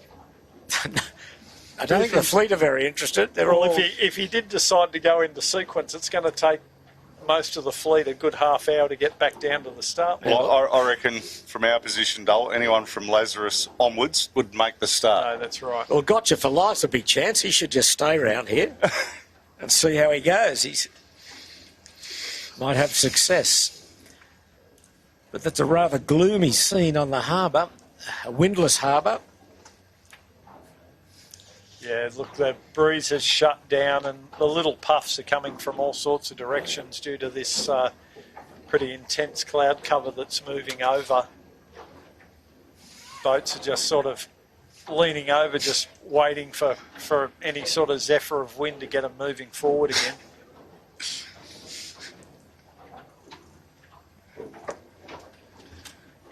The fellas on the Royal Oak just hamming it up a little and having a good time. G'day, fellas. I think Matt Butterworth was giving him a bit of a... Chasing him with a mark. Chasing him with one of the mark set bots. So. The mark was going faster than an 18-footer, so that's saying something. So, Dole, with Christmas fast approaching and the new year, what's in store for you? You doing any sailing at all? Not so much sailing. Unfortunately, the Windsurfer National Championships that I was doing, which were in South Australia, have been postponed due to the algal bloom fish kill down there.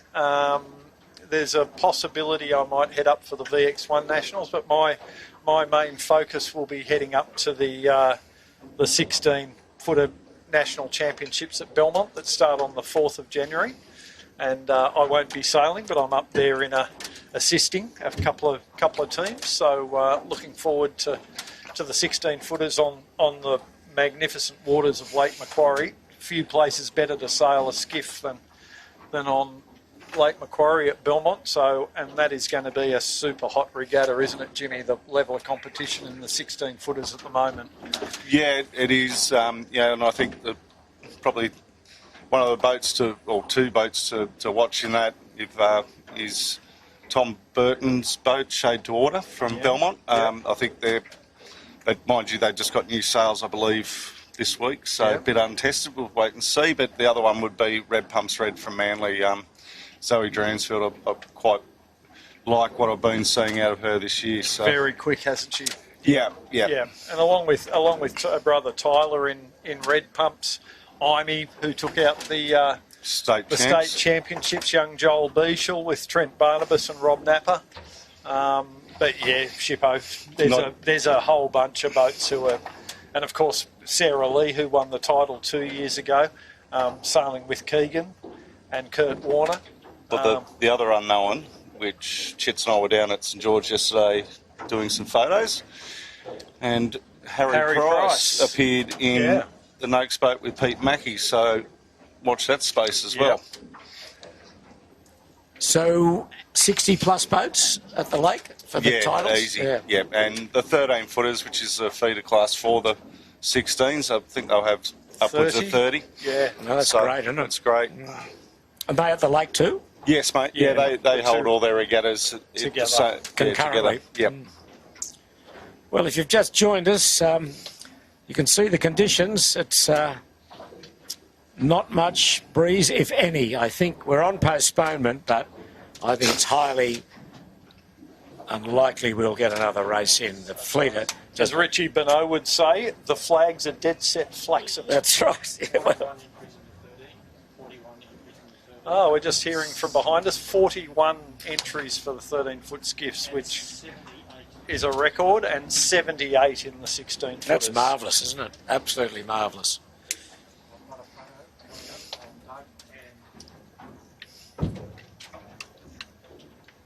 So, well, there we are. That's a wonderful photo.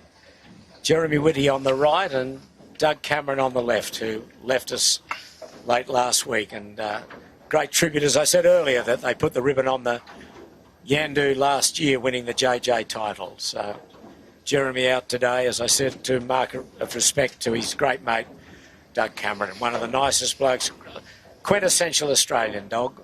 Yeah, and a real skiff man, right? He's just fantastic. And, you know, our sport doesn't function without people like that. Exactly. Giving up their time week in, week out, and in Jeremy and Dog's case, year after year, right? So he loved the Nor'easter course, Dog. Yep. Because he only had to put one mark down. Everything else was laid marks. He loved that. All you needed was a bottom mark. And before they had these robotic marks, you had to drop the anchor, pull it back up. He didn't like the short courses with gates, too much pulling the marks up, but he did it with a smile. And that's a smile we'll all miss. Well, Lee used to jump in. There's a boat sort of beside the Ripple side now, which is the new Bergman. But quite often you'd see Dougie jumping into that, then go offlay the marks, come back, jump back on the Ripple side, officiate the start, then have to go do it all in reverse again. So, you know, he was very much so the glue that held the sailing together here for quite a long time. Yeah, he'll be greatly missed by many. Well, what would he do if he was here? I think he'd put blow the horn and we'll go back to the bar. But I think that's what we're going to be doing shortly. I don't think we would have come out. No, no. Well, there's just no breeze now. All the fleet around almost home in Double Bay. They are too. Yeah. They're not taking much notice of. So Shore and Partners and Bragg and Famish, they're nearly back ashore or heading into the moorings at Double Bay. So the sailors have certainly made up their mind.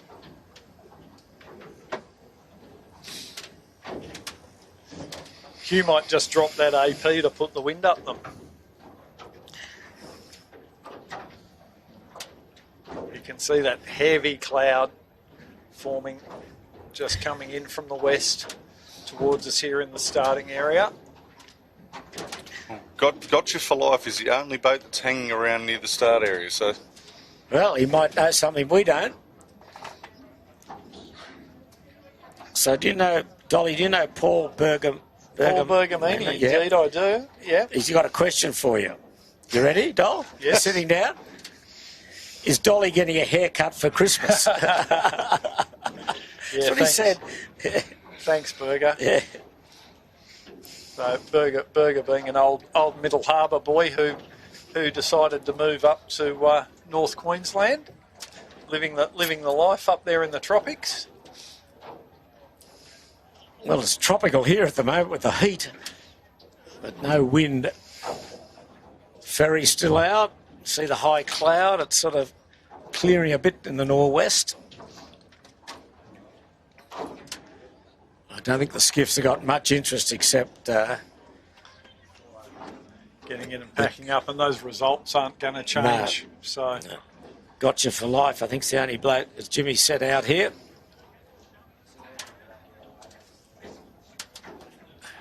they're not giving up.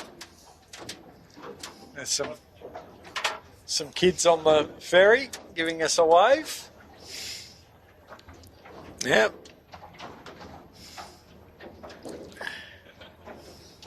Maybe some. Yeah, they've got the looking at live stream themselves going, and it'll be a little bit delayed, but good on your kids. Hopefully, maybe some budding 18-footer sailors of the future there. How nice. How long do we wait, Dole, do you think? Well, Hugh's not giving up, and interestingly, there is a little bit of breeze starting to fill in. There could only be So- one starter. Well, good on them. If Gotcha for Life are the only boat out here, there's Julian Bethwaite, and he's, what do we call that hat, a Bermudan hat or something? Yeah. Well, he might just set a one lapper with about 100-metre beat if there's only boat out here. And that'd be great for Yeah. him, I reckon. Fantastic. Yeah. Well, they're still here. They're still hanging around. The breeze is back in out of the east. Most we've seen is from many an hour. Clouds getting away about out to the east. Well, all those boats up in Double Bay will be looking over their shoulder now going, hang on.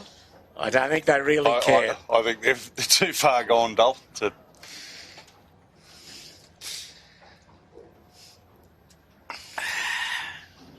But after seeing them all up there and virtually back at the beach, I'm not sure what Hugh is intending here. He's looking very relaxed sitting in the boat there, isn't he, Jimmy? Just kicking back his on the blood pressure couch. doesn't go up too much. No, not too much rattles Hugh Lester. No. He's just having a bit of a chat and a laugh with John Woody winning there on the rib. Is he, will Hugh officiate at the 16s? Does he do the race officer there? Yeah, he's the RO for that. Busy boy. I think him, Peter Tinworth, and I think Jack Andrew are the primary race committee, I think. Yeah, Jack will do the scores.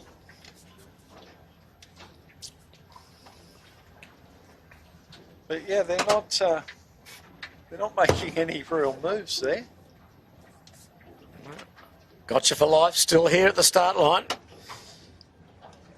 Come on, Hugh, bang it off. 100-metre beat.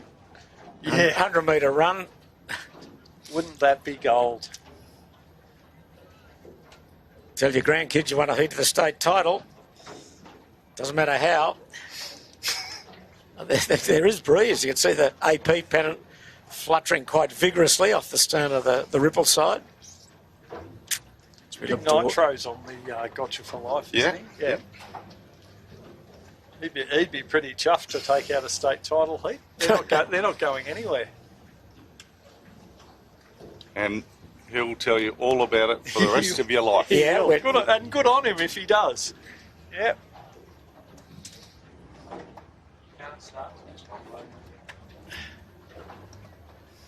Oh, we'll just ask the question. You can't start with one boat. I think you can. Yeah, I don't think there's any restriction to that.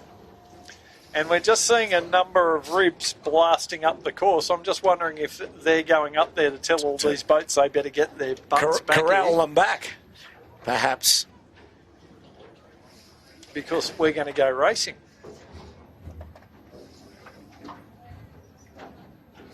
You know what will probably happen, Shippo? We'll get them all back down here and the birds will start. Quit again.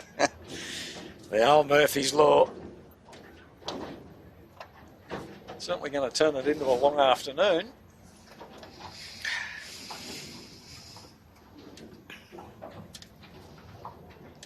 But it looks like, there you go, folks. You can see the two ribs heading up towards the boats, and we're pretty sure they're going to tell these boats to get themselves back down here quick smart. Well, don't leave us. It could be possibly happening. Another race.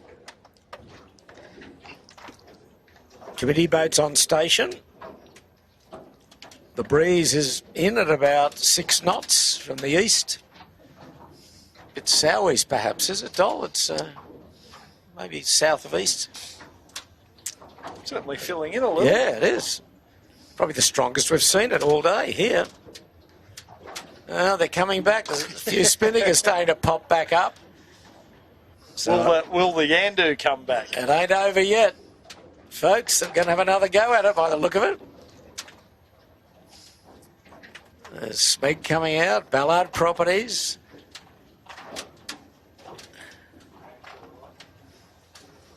Rag and Famish to the right. I just asked Hugh Lester, what's your thoughts? And I got back, setting up, almost zero confidence of a finish. At least he's honest. Well, that's Yandu. He's got the bow pointed this way. Oh. put the 5-minute flags up, Hugh, you'll get them back even quicker. But there's a good breeze. That's going to... Yeah, and give the Gotcha for Life a bit of a head start and reward them for being out here. Their persistence to hang around. Well done, fellas.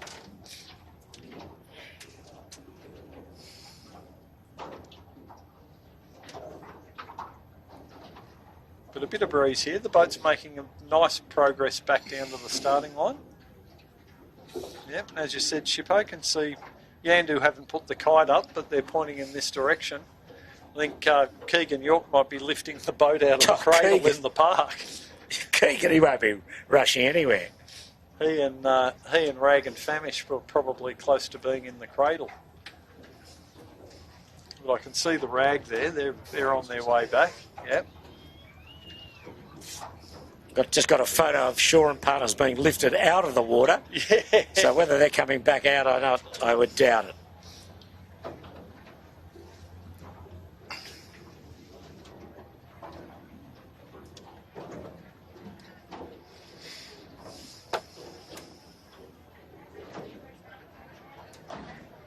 Well, the ferry's still here. The skiffs are coming back, so reasonably confident of a start in the second race. Certainly getting some value for their money today on the ferry. They're pretty vocal on there today too, aren't they? Yeah. Bar sales have done well today. And maybe drinking in the heat has got them all fired up a bit. But yeah, they're vocal bunch. Yeah, well, that cloud's getting away to the east and the sky's clearing away to the northwest. So this breeze is in at about, 6 or 7 knots even, a bit more perhaps. Yeah. So to our friends in New Zealand who are watching and giving advice, we're going to have a race shortly, I would think. So stay tuned.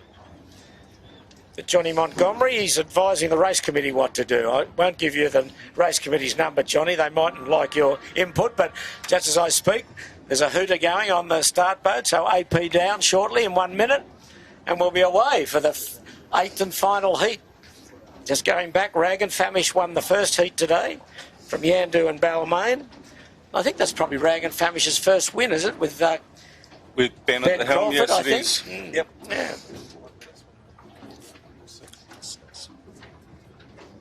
Yeah, you can see the skiffs moving out at a good clip. Most wind we've had all day, Shippo.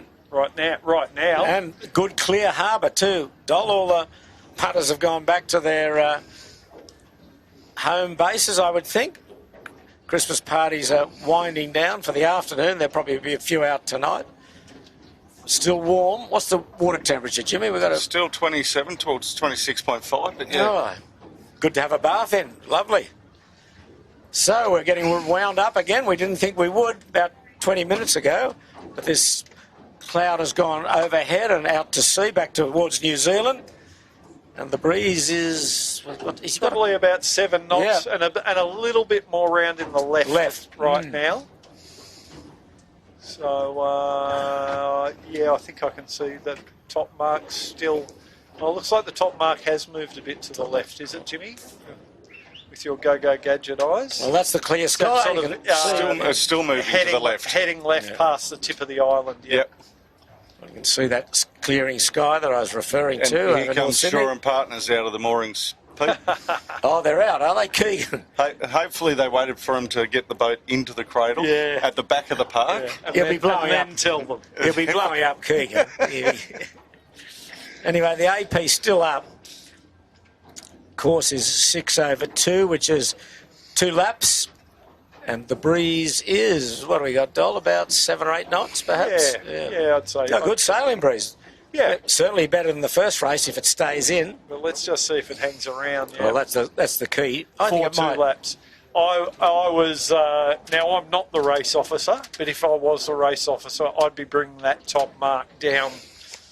What, 0.1, Jimmy? Bit closer. Oh, even a bit more. Even just make it a 0.9. Get it over and done with. 0.9, get it over and done with. Yeah. Well, it's 4 o'clock Sydney time. We could go back to the old 18-minute races, Dol. The old Grand Prix days. Grand Prix days, yeah. Well, majority of sailing is going towards short, sharp races and more of them. You know, there wasn't that long ago in the 18-footers, we only ever did one race a day at club level. The 2 race days is a more recent intervention in the racing. There's a bit of action on the committee boat. Come on, Hugh, let's bung them away. Have you got a dinner to get to? No, Shipper? not at all. No, not at all. No. I just... Hot date? No. Yeah, with my wife. Oh, you're just clarifying that? Yeah, good boy. Good boy. Well, there's Yandu, the state champion, already declared. Tom Needham, Fang Warren and Louis Brake. Louis Gator Hobart on Celestial V70, defending their handicap title this year. Jack McCartney also on there as a sailing master. Mm-hmm.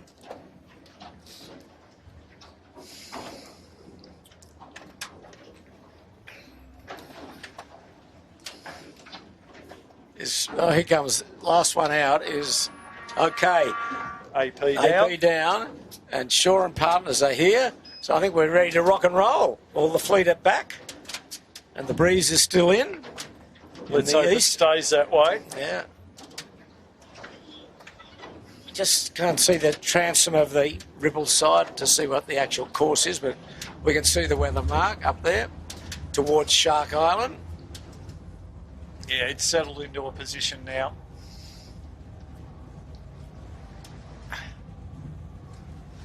Might text Matt Butterworth and tell him to just creep it down this way a little bit. I was right. 0.8. At 065. 065. So a bit to the left, and the breeze is coming a bit more. Look at this. It's good. Maybe they're watching the live stream on the start boat, Jimmy. Maybe we should give them advice more often. Well, we're going to have a pretty good race with 5 minutes to go. There's the sounds, the flags are up, and we're in the starter's hands. And what's that line look like, Dole? It's a bit more boat favoured this time, I think. Henry Larkin's just coming off the boat end there, having a look. Back to your comment about them watching on the start boat, Dole. If anyone is watching on YouTube, hit the subscribe button and that'll let you know when we're next. Our next race will be, or next it'll broadcast send you a notification, so it's an easy one to do. It costs you nothing to do. Just subscribe, sign up to YouTube. That's all you got to do, and then away you go. Like it, share it, helps us as well. Absolutely. And as always, we welcome your comments, as long as they're nice comments. But comments and questions. We've found Yankee Express, I think, on the ferry, Shippo. Has he got a name? No, it's Harry Bethwaite, and he's the Dylan support team. Of one. Dylan's fan club. Dylan is our drone pilot on board Sail Media and bound for Hobart on Law Connect, out to defend their line honours title for the last 2 years. Can they do it 3 in a row? Well, we'll know in a few days' time, week's time or so, but we will see. Concentrating now with just over 3 minutes to go for the final heat of the state titles, the last race of 2025 for the 18-footers on a greyish harbour, but with the breeze, it's got a bit lighter, Dole, a little bit lighter. Yeah, it is dropping a bit. We've got, is that 18-footers bar and grill over the far side there, Jimmy? Flopping around, yes, it is. So they are definitely going to miss the start. Where is he? Right over near Athol Bight, mate. and they've just tipped over again, so they won't be getting to this start. Killer Coffee Company just making their way back down to Oh, they've capsized, have they? Yeah, several times. So I'm not sure what's going on over there. Probably having a swim in this nice warm water and warm air, but we've got 2.5 to go. And we're all back out, except the 18-footer bar and restaurant. They'll be missing the start. Oh, this breeze, doll, I don't like it. It's getting a bit shaky again, isn't it? Now, I think they'll come off this start line, though. They'll have enough breeze to get rumbling. 2 laps. Well, we'll see.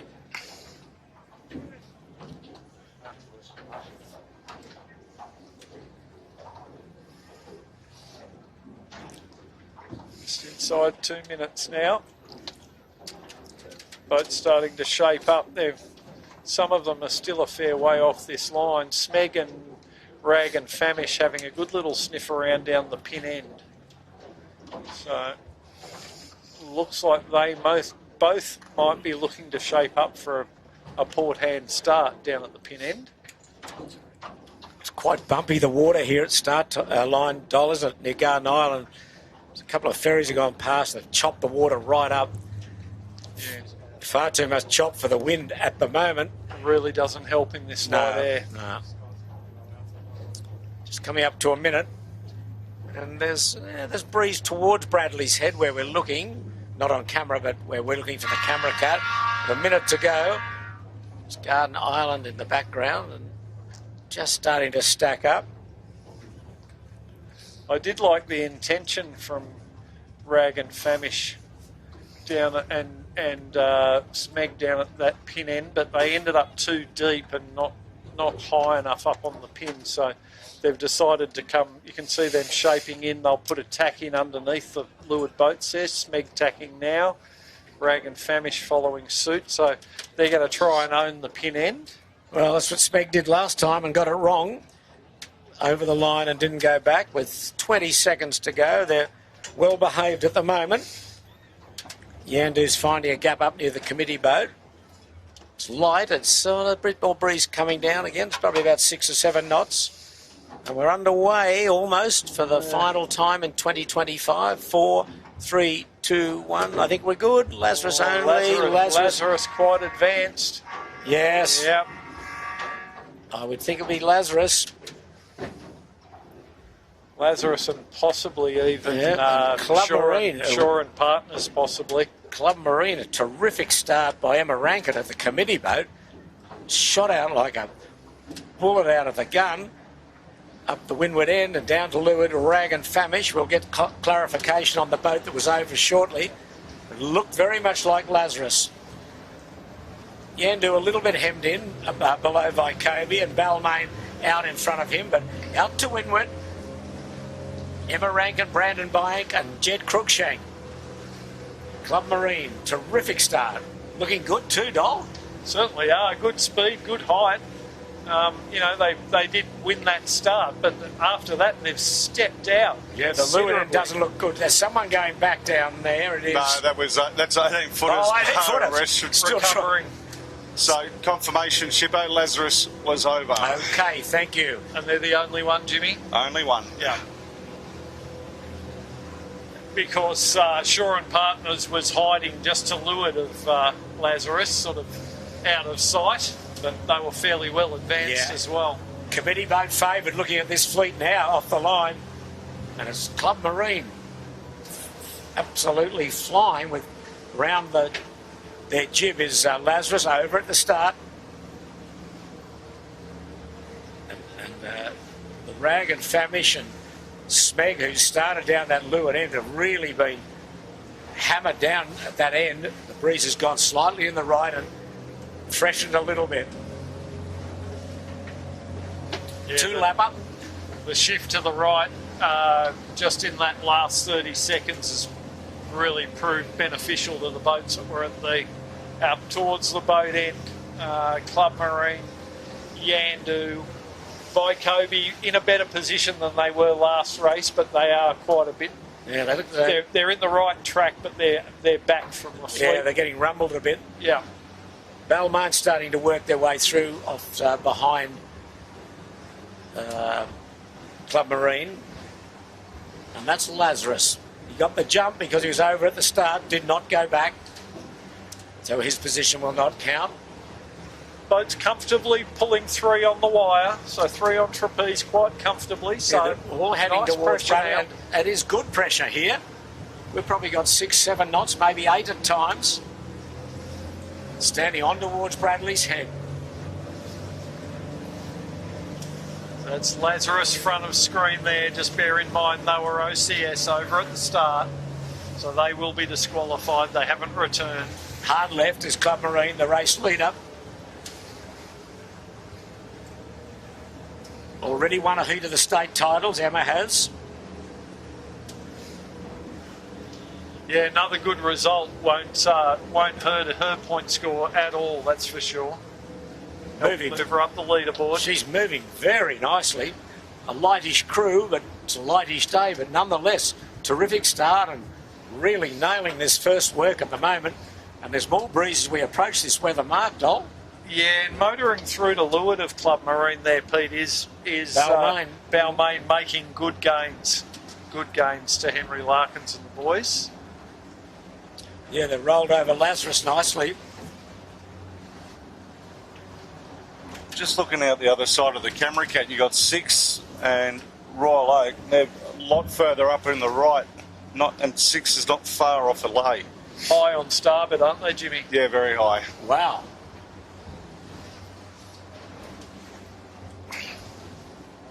Tom Clout steering 6 today. There they are now. Looking pretty nice. Tom Clout very talented and experienced skiff sailor in multiple classes. Currently sailing the 16-footers out of St George in the Tagara. Look at him, big right hand pressure and lift there. Yeah, they're really grinding height there on the 6. I wouldn't mind seeing them just putting a little bit of bow down and a bit more pace into this boat, but yep. They're certainly in excellent shape right now. Alex Very Marinelli well read. and Matt Doyle with him. Alex Marinelli and Matt Doyle doing a nice job. They finished 8th in the first race today. Yandu's tack back going on port, and Club Marine have tacked. That's their first tack off the start line. And then 6 look as though they're going to carry on. Now, the interesting thing will be...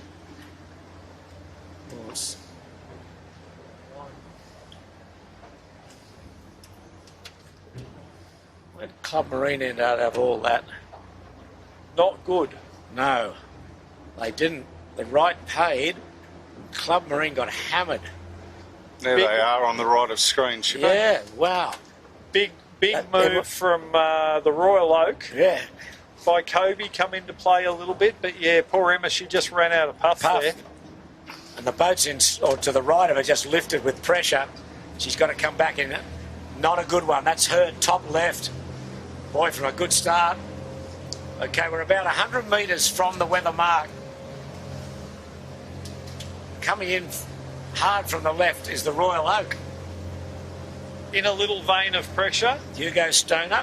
And about Oh. they just got that's a lull from the ferry that's just been past them, so that pressure will come back.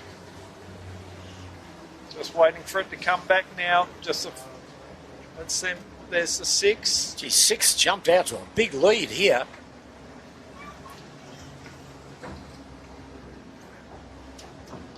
But yeah, Tom Clout will lead at this top mark. Yeah. He's short of the lay line. He's got 2 more tacks to go. Tacking any moment, I would think. Port rounding. There he goes. Tacks.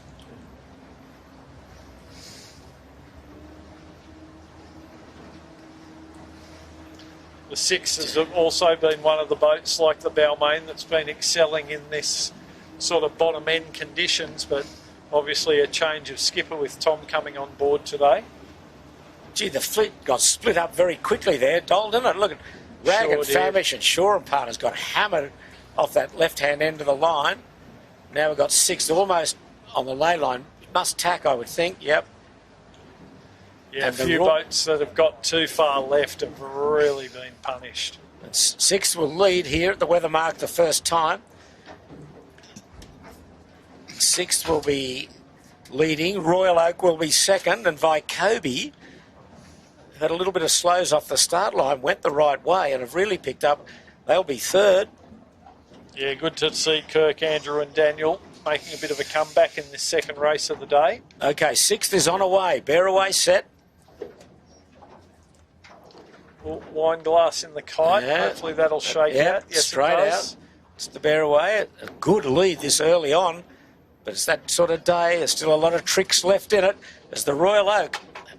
Hugo Stoner, Zan Zgimagor and Daniel Watson. They're around. Vycobi just short of the lead. Yeah, they desperately tried to squeeze up, but they just couldn't quite get it. And they decided to double tack. Royal Oak, good. Vycobi around. They're in third spot. They finished well down the first race, down in 10th spot today. And there's two consistent boats still to come round next, Balmain and Yandu. Balmain going to attack in front of Yandu. There they go. You'll see Yandu in a minute. Yandu going to roll over the top of them, trying to, and is doing it. Balmain squeezing tight. They'll be first to bear away. Yandu trying to get round their bow. They do. Tom Needham, already declared state champion. Balmain. They are second, third, fourth and fifth. Club Marine, here's Emma, who jumped out of the start. They're all just bear away set. No one has jibed. Sixth, the leader has run out about a couple of 100 metres and jibed back onto port. Next around will be Smeg. And then Shaw and Partners and the Rag got lost up that beat. I think that lured in really hurt them. Yeah, they went and they just kept going right out to the hard left. Okay, Smeg's around, Ash Rooklyn.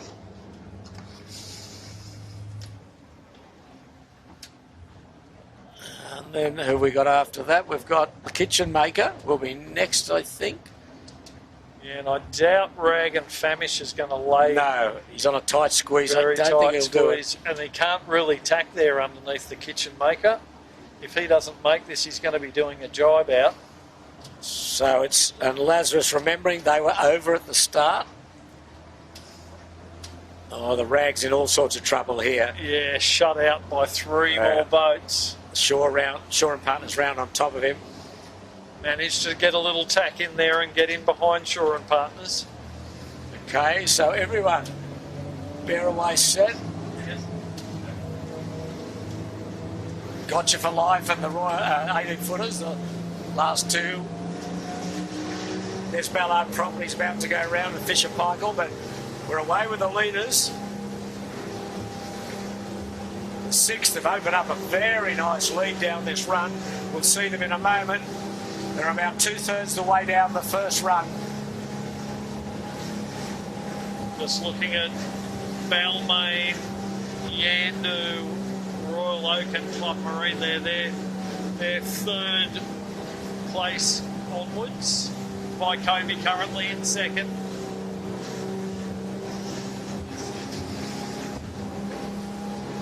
There's sixth on screen. They're going to have another couple of jibes to get into this bottom mark. It's a very commanding lead, that's what I can tell you. And the breeze is in, so it won't play the tricks that it did in the first race when it was super light to nothing down here at the gate. You can see the boats are all making good speed downwind the first time. So far so good. This breeze is hanging in. Looks like we will get this second lap squeezed in while we've still got a bit of breeze. Looks like it might have a slight shift to the right, breeze a little bit more in the east for this second lap. Okay, Tom having a look at it now. There he goes. Yep. Nice jibe. Nice work from the boys. Going to get that main popped. Battens popped, not quite. There they go through now. Often what you can do with that, you just pull the cano on. The cano on hard, yeah. Hard, like, doesn't have to be cleated, just grab it, pull it, and then give the main a little flog and it should come through. Well, look at that terrific shot there by Kobe in second spot from Balmain. Yandu's there, Club Marina there, Smeg's there.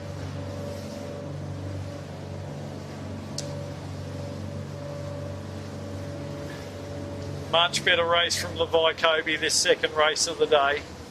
They wouldn't have been happy with that first one. They're certainly making up for it now. It is a bit light down here, Dole, though. Light, further they get down towards the gate, the lighter it does get. Oh, sixth. They jibed too early. Yeah, I think so. I don't want to have to put another 2 jibes in here. They're just about 30 metres from the gate. They're going, looks like the left-hand gate. Yeah, they're just getting a bit of breeze now again. Just jibed a couple of boat lengths too early there. They've got enough up their sleeve. Yeah, they'll soak down now and get the drop done. They really washed off a lot of speed, having to sail deep to make it down to the gate. So, can they protect this lead? The final beat. Kobe's in second spot, but there's a big chasing pack. Yandu's there, the Royal Oak are there, Balmain, Club Marine. Oh, it's light again. Softly, softly up here. Kobe look as though they're going to get down to the right-hand gate. And is that the way to go? It looks as though there might be more breeze out that side. It's hard to tell, isn't it? Oh, Kobe, sorry. No, they've got one more jibe, I think, Kobe. Yeah, I think so, and they're hanging on to it. There they go. They might go to the left-hand mark. Yandu have jibed early. Oh, Kobe. Yeah, they're going to set. Yeah, they're still going to set. There's not much wind here again. We've put the curse on this. With a bit more breeze, they would have jibe dropped there, but just decided to set it because it's very light here again now. Now this fleet is really jamming up here for second. Sixth is gone, but in not much pressure. They're going towards Clark Island, but they have got pressure. Okay, here comes Kobe. Kirk Mitchell. Come on, boys. Yandu will be next, I think. Royal Oak with the green chute going to the other mark. Oh, Kobe, see how light it is. Yeah, main inside out. Yeah, there's a real power. A real group of skiffs here that are really chopping this wind up. See Kobe hardly moving. Oh dear. Smeg's rolled the dice and gone to the other mark. Just too much traffic going to the left one, Pete. They had to take the other option. Yeah, not a bad option, actually. Yandu got squeezed by Kobe and had to go through to leeward. Meanwhile, sixth has got the jump and is on away. Upwind, well ahead now. Okay, so Kobe's round. Yandu on the outside of her. Balmain next, then Club Marine. At the other gate, the right-hand gate, it's Smeg and the Royal Oak in no breeze. Oh. So they've rounded that right-hand gate and they're to leeward of all these boats that are coming down. That's just completely, it's ugly. It's completely ugly. Chopped up the air. The left turn definitely favoured. Oh. Keegan, he's tacked early. Jack Ferguson chooses to tack early right on the mark. Okay. There's Lazarus in the mix. He's OCS, so he won't count. Emma Rankin's got Club Marine around and going out to the left where there is some pressure. That's what six did, and six has bolted. Oh, nice bit of right-hand pressure coming out of Double Bay that Kobe has managed to hold on to right southeaster. now. Starting to head a bit now, but I would have thought the further you can get over to this little vein of pressure, it's going to be advantageous. Well, that's what Emma Rankin's doing. She's hooked onto some nice little swells to ride there too. Here they go tacking now.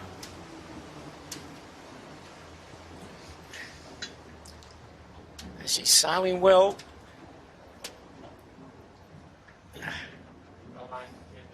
Balmain Yandu and Kobe. That's the battle for second. Sixth is bolted. Tom Clout today.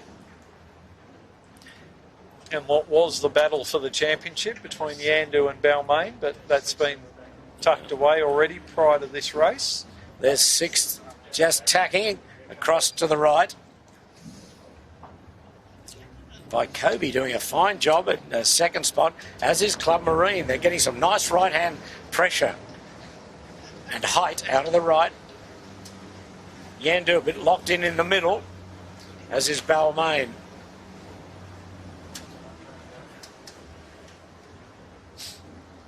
Yeah, Tom Clout just getting back over to the right-hand side to keep his opposition tucked away.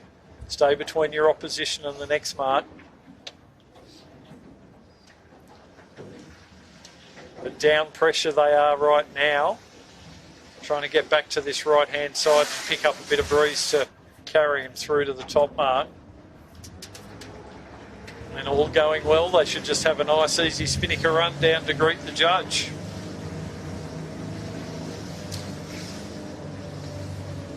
Might even get close to coming all the way across to a ley line here.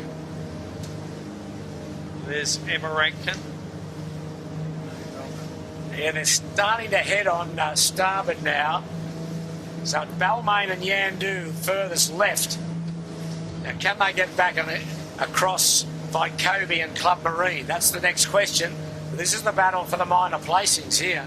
Although sixth has stopped, not on screen. They've run out of pressure over here near Clark Island. He's about halfway up the beat. Oh. No, he's just getting a bit of breeze now. Yeah, look, if it fills in, it's going to fill in from this side. You'd think so. I think he's done the right thing. He just gets some height now. Interestingly, we just came off shot, but we did see the Balmain sail right around the bow of Yandu, which isn't something you normally see. No, no.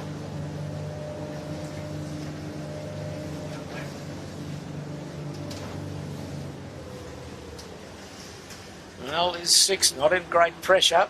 Yeah, all crew in. Yeah, oof. But they're just trying to hold on to this line. And that's Yandu on the left, coming back on port. It's a fair gap still, 6 leads by. But it's getting lighter between where 6th are and the weather mark, which is about 300 metres away. So they're about halfway up this beat. But those boats that are coming back on port are sailing into the same air that 6th has, which is decreasing the further we get up in towards Rose Bay. Oh, it's light up at the weather mark, Dole. Look at this again. Sure is. It's really shutting down again.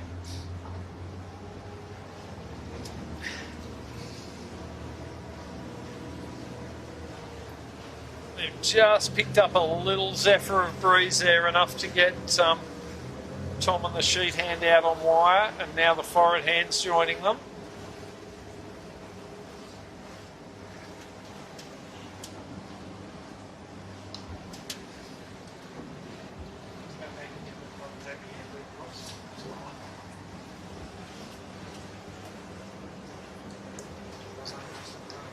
Balmain crossed Yandu.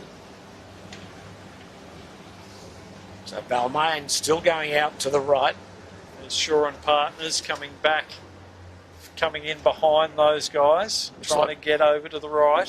It looks like there's more breeze out in the left now. Yeah, there's just a line just to the left of the top mark. And then hard in the left at Vycobi and Smeg, right at Bradley's head. If what we can see there is what it looks like, Pete, Vycobi could carry some pressure back. Yeah, smell the roses. From left to right. 6th is struggling here in lack of pressure. You can see Yandu's got more pressure to leeward of her. They're getting into that stream. 6th has stopped. They're tacking. Oh, they're tacking back for more. I don't know whether that's a good move at this moment. I like the hard left at the moment, Dole. He's tacked on to good shift, but to me, it looks like he's heading towards less breeze. Anyway, meanwhile, just off screen, Vycobi has tacked, but they're down in height.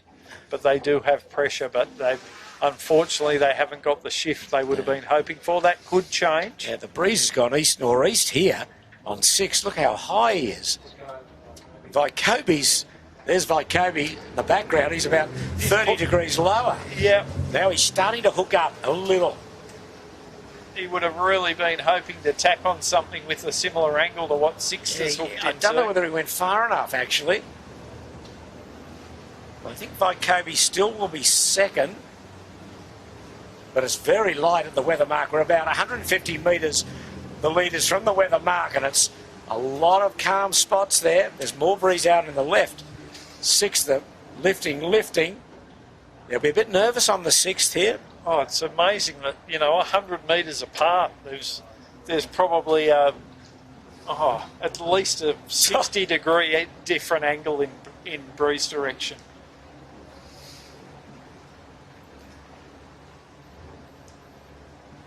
Kirk Mitchell, poor guy, he'd be cursing. He's looking at sixth on completely different breeze. Yandu and sixth are going the same direction on different tacks. Yandu's screaming along on starboard. Sixth is drifting along on port, but both heading in the same direction. Sixth has just sailed into a parking lot, Shippo. They have.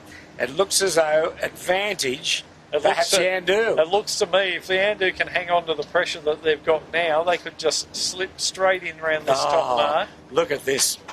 Poor old Tom Clout, after having that commanding lead, looked to be doing the right thing. It's now stopped. In saying that, Yandu was tacked on a horrible angle. Well, there's no breeze in the weather mark, Dole. That's what's happened. It's had little puffs coming out of the left and the right. Oh, Vykobi's in the middle. So there's Tom Needham in Yandu, nearly sailing in the complete opposite direction to Vykobi at the moment. 90 degrees to each other. It's just, the breeze has completely collapsed at the weather mark. Sixth has stopped. Yandu's taking the stern here of Balmain and Vykobi. Vykobi trying to get a wriggle on, but the Royal Oak further to the left. And look at Rag and Famish. They've stopped. Balmain's going to be the boat to sneak in. Yeah, it looks like they've joined the dots and got the breeze. They've got to get downwind yet, but sixth absolutely becalmed, about 100 metres from the line. Balmain are going to lead here. Oh, famous last words.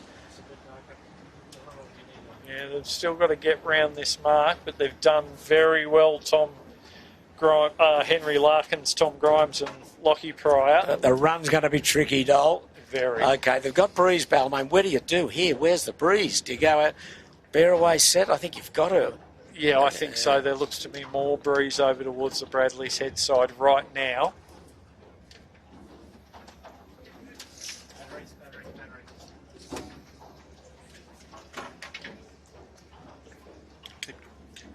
Okay, well, look what's happened here. Balmain have stopped. Sixth is setting a Spinnaker to come into this weather mark now. Wow, who's said it'll be an easy race? So Balmain will lead, but it's a very tenuous lead. They've got some breeze. There's six in the background with the orange chute. Balmain are setting. I think there's breeze out to the right. Yeah, I think that's the only way you can go right now is over towards Bradley's head. Excellent work from Henry, Tom and Lockie there, but, they've got the kite up and they're just going nowhere. They're parked up. Vykobi trying to tack. Yandu come in on starboard. Yandu can put the bow up. Oh. Here comes six screaming in with a Spinnaker. They've overlaid the mark so much in this breeze. And here's a change of breeze here. Sure, isn't it? Look at Balmain. They bow down. They went to jibe, and the breeze followed them around, didn't it, Jimmy? Okay, well, so Yandu is second around. Where are they going? Right into Smeg. Now they're going to put the bow up. Okay, it's game in two at the moment. Yandu and Balmain. 1 and 2 on the point score. It's just this hiatus here at the weather mark. Poor old six is coming in with a kite with a Spinnaker, so you can say he's overstood somewhat. See him in a moment. There he is. So Vykobi trying to get round. Yandu's Spinnaker's collapsed. Vykobi's got no breeze. Club Marine trying to get round. Who's this? Is that Smeg slotted in there? Yep.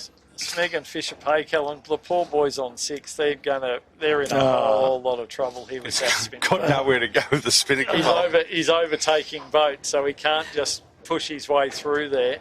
I don't know what more he could have done up that beach 6. He seemed to be doing all the right things, and then the breeze just ran out of gust. You can see in the right of your screen there. Look at Yandu. He's a Wesley. Yandu just tacked with their spinnaker up. Yeah, You don't see that too often in an 18-footer. No. Is there Tacking with the spinnaker. Is there any breeze anywhere? It has just all but died everywhere.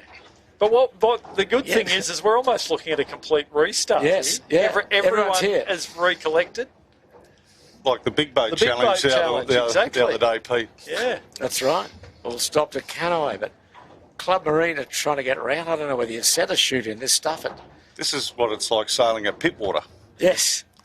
Oh, you're going to upset people saying things like that, Jimmy. That's good. Hello to all our friends up at the Royal Prince Alfred Yacht Club. Well, there's boats going in all directions with spinnakers up, but it's still Balmain that leads. He's just got a little breath going out on starboard jibe towards Bradley's head, but the spinnakers are starting to fill a little. Club Marine's got a bit of pressure, as has Smeg. Not great, but it's light, dear. It's a park up, a real park up here. Oh, poor Tom Cloud, he's just... he got absolutely hammered. He has got boy room on Brett Van Munster in Fisher Paykel, so Brett's got to give him some room here. But Brett is going to roll over the top and take his breeze between and make them it even in worse. the distance of that orange chute. That's Balmain, who we think are the race leader, but they haven't got far. No, but everyone's going in the same direction, so it's a line-up. Oh, and they're about to have a collision between Lazarus and the Rag and Famish here. Yandu's starting to get a wriggle on with the white chute, the red and blue oval. Oh, that's the overhead. Look at that. Painted ships on painted ocean. Yandu and Balmain, and just behind them is Smeg. Rag and Famish, Shore and Partners with starboard over Lazarus, and Lazarus with virtually no way and very limited steerage. Oh, this is frustration plus, but the race goes on. Oh, there's Club Marine. They've got a little gust to put the bow down. You can see them fourth from the bottom. Just getting an update from Pittwater. They got an east southeast, a nice little light one.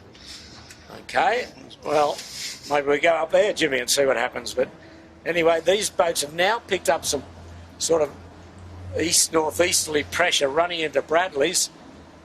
But there's a lot of sailing to do between now and the finishing line. I think calling it pressure might be a stretch. Yes, yeah, well, more pressure from the boats behind. Yandu has rolled over the top of all of them, but now they've run out of air as well and pretty much parked up. But they've got breeze. That's more than the boats have at the windward mark. What you can sometimes see in this situation, Pete, is this trailing pack picks up a little bit of pressure and jibes, yeah, and rolls through on the southern side of the leaders. It doesn't look like that at the moment, but anyway, who knows? Yandu about to jibe. Balmain's jibed in tandem.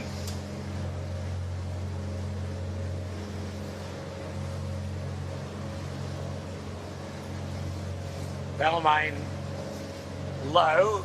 Yandu trying to get up around their bow, which is succeeding at the moment. Once again, advantage Yandu, but good to see Emma Rankin picked a way through that mess very, very well. Right in there, third or fourth on the Club Marine, just behind Balmain. But and she's going to pitch pole. Oh, no. Again, like we saw the other weekend. Oh, no. They were just a bit too far forward and put the pole in. And kept going. Oh, dear. Her day's over as far as a good place is concerned. What a shame. She sailed a terrific race. Club Marine have capsized. Yandu marching on now. looking strong, but we've said that many times in this race. Yandu leads, Balmain second. 1 and 2 on the point score for the state championship. Yandu can't be beaten. I think we saw the Andu do that a couple of weeks back, didn't we, on a light day? Yeah, oh, no, it was a Rag and Sevi. Yeah, it was Sevi driving. Happened to the best of them.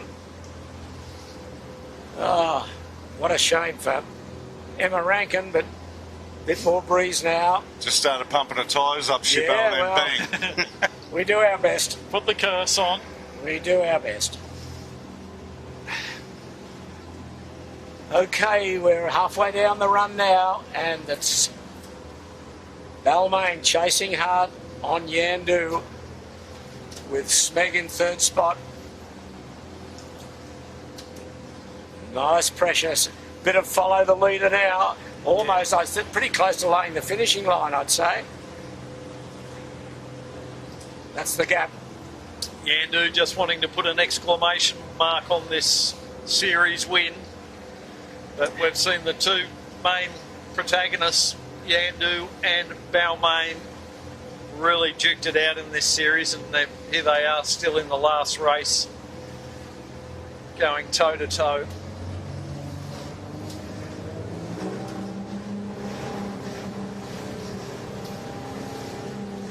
Excellent sailing from Henry Larkins, Tom Grimes and Lockie Pryor. We've seen it from them in the last few weeks. The super polished team of Tom, Fang and Louis in the Yandu once again coming to the fore.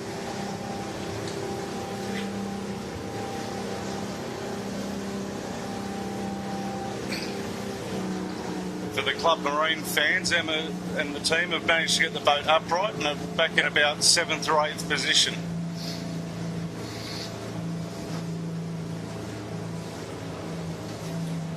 Okay, well, that's the finishing line. And the champ has done it again. It's outstanding crew. Tom, Louis and Fang. Boy, they're hard to beat. They get deep early and they somehow work their way through with good speed, good skill. And I would think you'd have to say worthy state champions and the boat to beat for sure, as Balmain have. Can't take much away from Balmain. They've had a good series. Just be about 10 seconds behind Yandu. Yandu just laying down to the finish. So concludes a very exciting race. But it was Yandu to the fore. So congratulations to the state champion, Yandu. There they are. Yep. It's a great crew. This boat that's taken all before them over the last couple of years. And Balmain, this young team who continue to impress. Henry Larkins, Tom Grimes. Lockie Pryor, yep. Yeah, they've really stepped it up, Boy, these it was boys. A tough race. And then Smeg, after being OCS in the first race today, they will come in third. Ash Rooklin with Niall Morrow and Mike McKenzie. Yeah, Lockie Pryor's made a big difference joining the Balmain team this summer. Yeah, and here comes the Royal Oak. They're probably the best performance of the year. Hugo Stoner, they'll be in 4th spot. Will they be 4th? Yeah, who's that? And that's Rag and Famish just behind them in 5th spot. And then the unlucky Vycobi boys. Yeah, they got... Unlucky is 6th. Yeah, indeed. Yes. Yeah, poor Tommy Cloud, he really got done over at the top mark there. And look, that was just unlucky. Yeah, I don't know what more he could have done, really. Really was He sailed just very bad well, luck. but just didn't go his way. There's the Royal Oak. Well done. Hugo Stoner. Then the Rag. So the Rag are 5th. Vycobi will they be 6th? They will be 6th. Then down to Leeward, Brett Van Munster in the Fisher Paykel. Well, Brett wants to heat up a bit here, or he's going to get rolled by the 6. Okay, Vycobi 6th. Fisher Paykel, drifting across. We give it 7th. to them. Yep. Yep. And then the unlucky 6th, as we said. And where did Emma Rankin and Club Marine finish there, Jimmy? Is She's still coming. Right. Yeah, dear, oh dear. That's tough going. Yeah, really took the tumble, went in a solid 3rd or 4th spot. So 6th will be 8th, 9th will be Shaw and Partners. 10th, Killer Coffee. Killer Coffee. Had a good day. Great effort from Cam McDonald and the team. Yeah. Oh dear, it's light again. Some of these boats. Well, it's been a tough old day in more ways than one, really.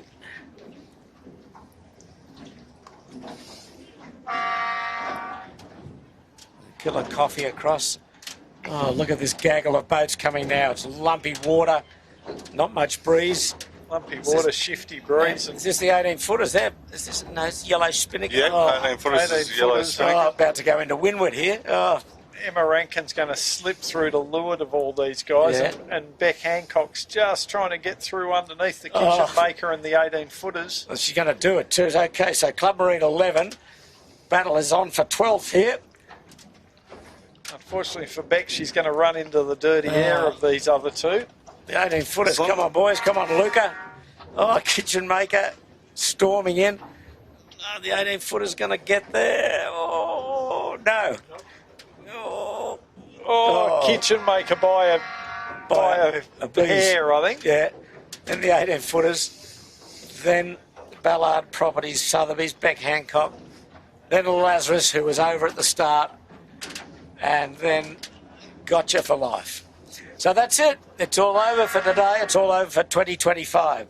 So I think a quick wrap, Dole, on a difficult day. Yeah, tricky. In more ways than one. Tricky day, Pete, but look, regardless, the cream always rises to the top, doesn't it? And, I think when we come back in the new year and we jump straight into the Australian Championships when we come back, the form guide is looking pretty strong for a few boats to be at the front of the fleet. It'll depend a bit on the conditions that we get, but yeah, really looking forward to moving into the bigger events of the year. But there's the State Championship, New South Wales Championship, gone to Yandu, with Balmain in second. And, we've seen some excellent racing. And what I'm really impressed with, Pete, is I think in the last sort of 4 to 6 weeks, we've seen a real compression of the fleet. So the fleet overall has compressed, and everyone looks to me like they're sailing a little bit better. So I think that's a fantastic result for the sailors and the club, that the racing is getting closer and closer as we move into the season. But for me, I just want to wish all the viewers a safe Merry Christmas and New Year, and to all our many friends who are competing in the Sydney to Hobart coming up, and many other national championships over Christmas. Good sailing to you all, and look forward to catching up with you all in the new year. Thank you, Dole. Jimmy, final word from you.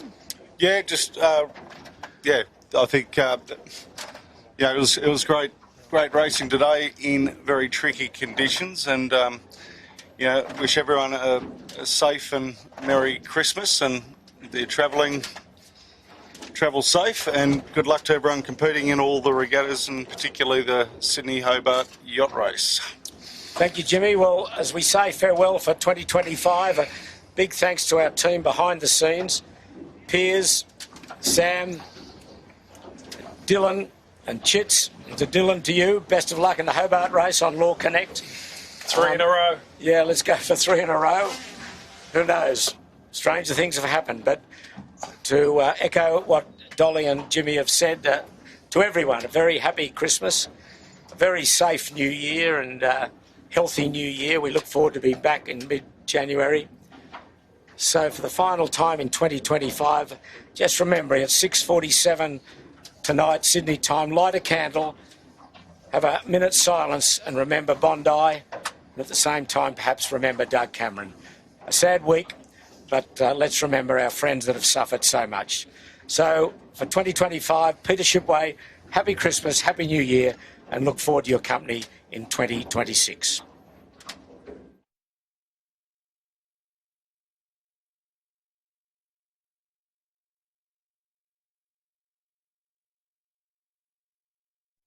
Thank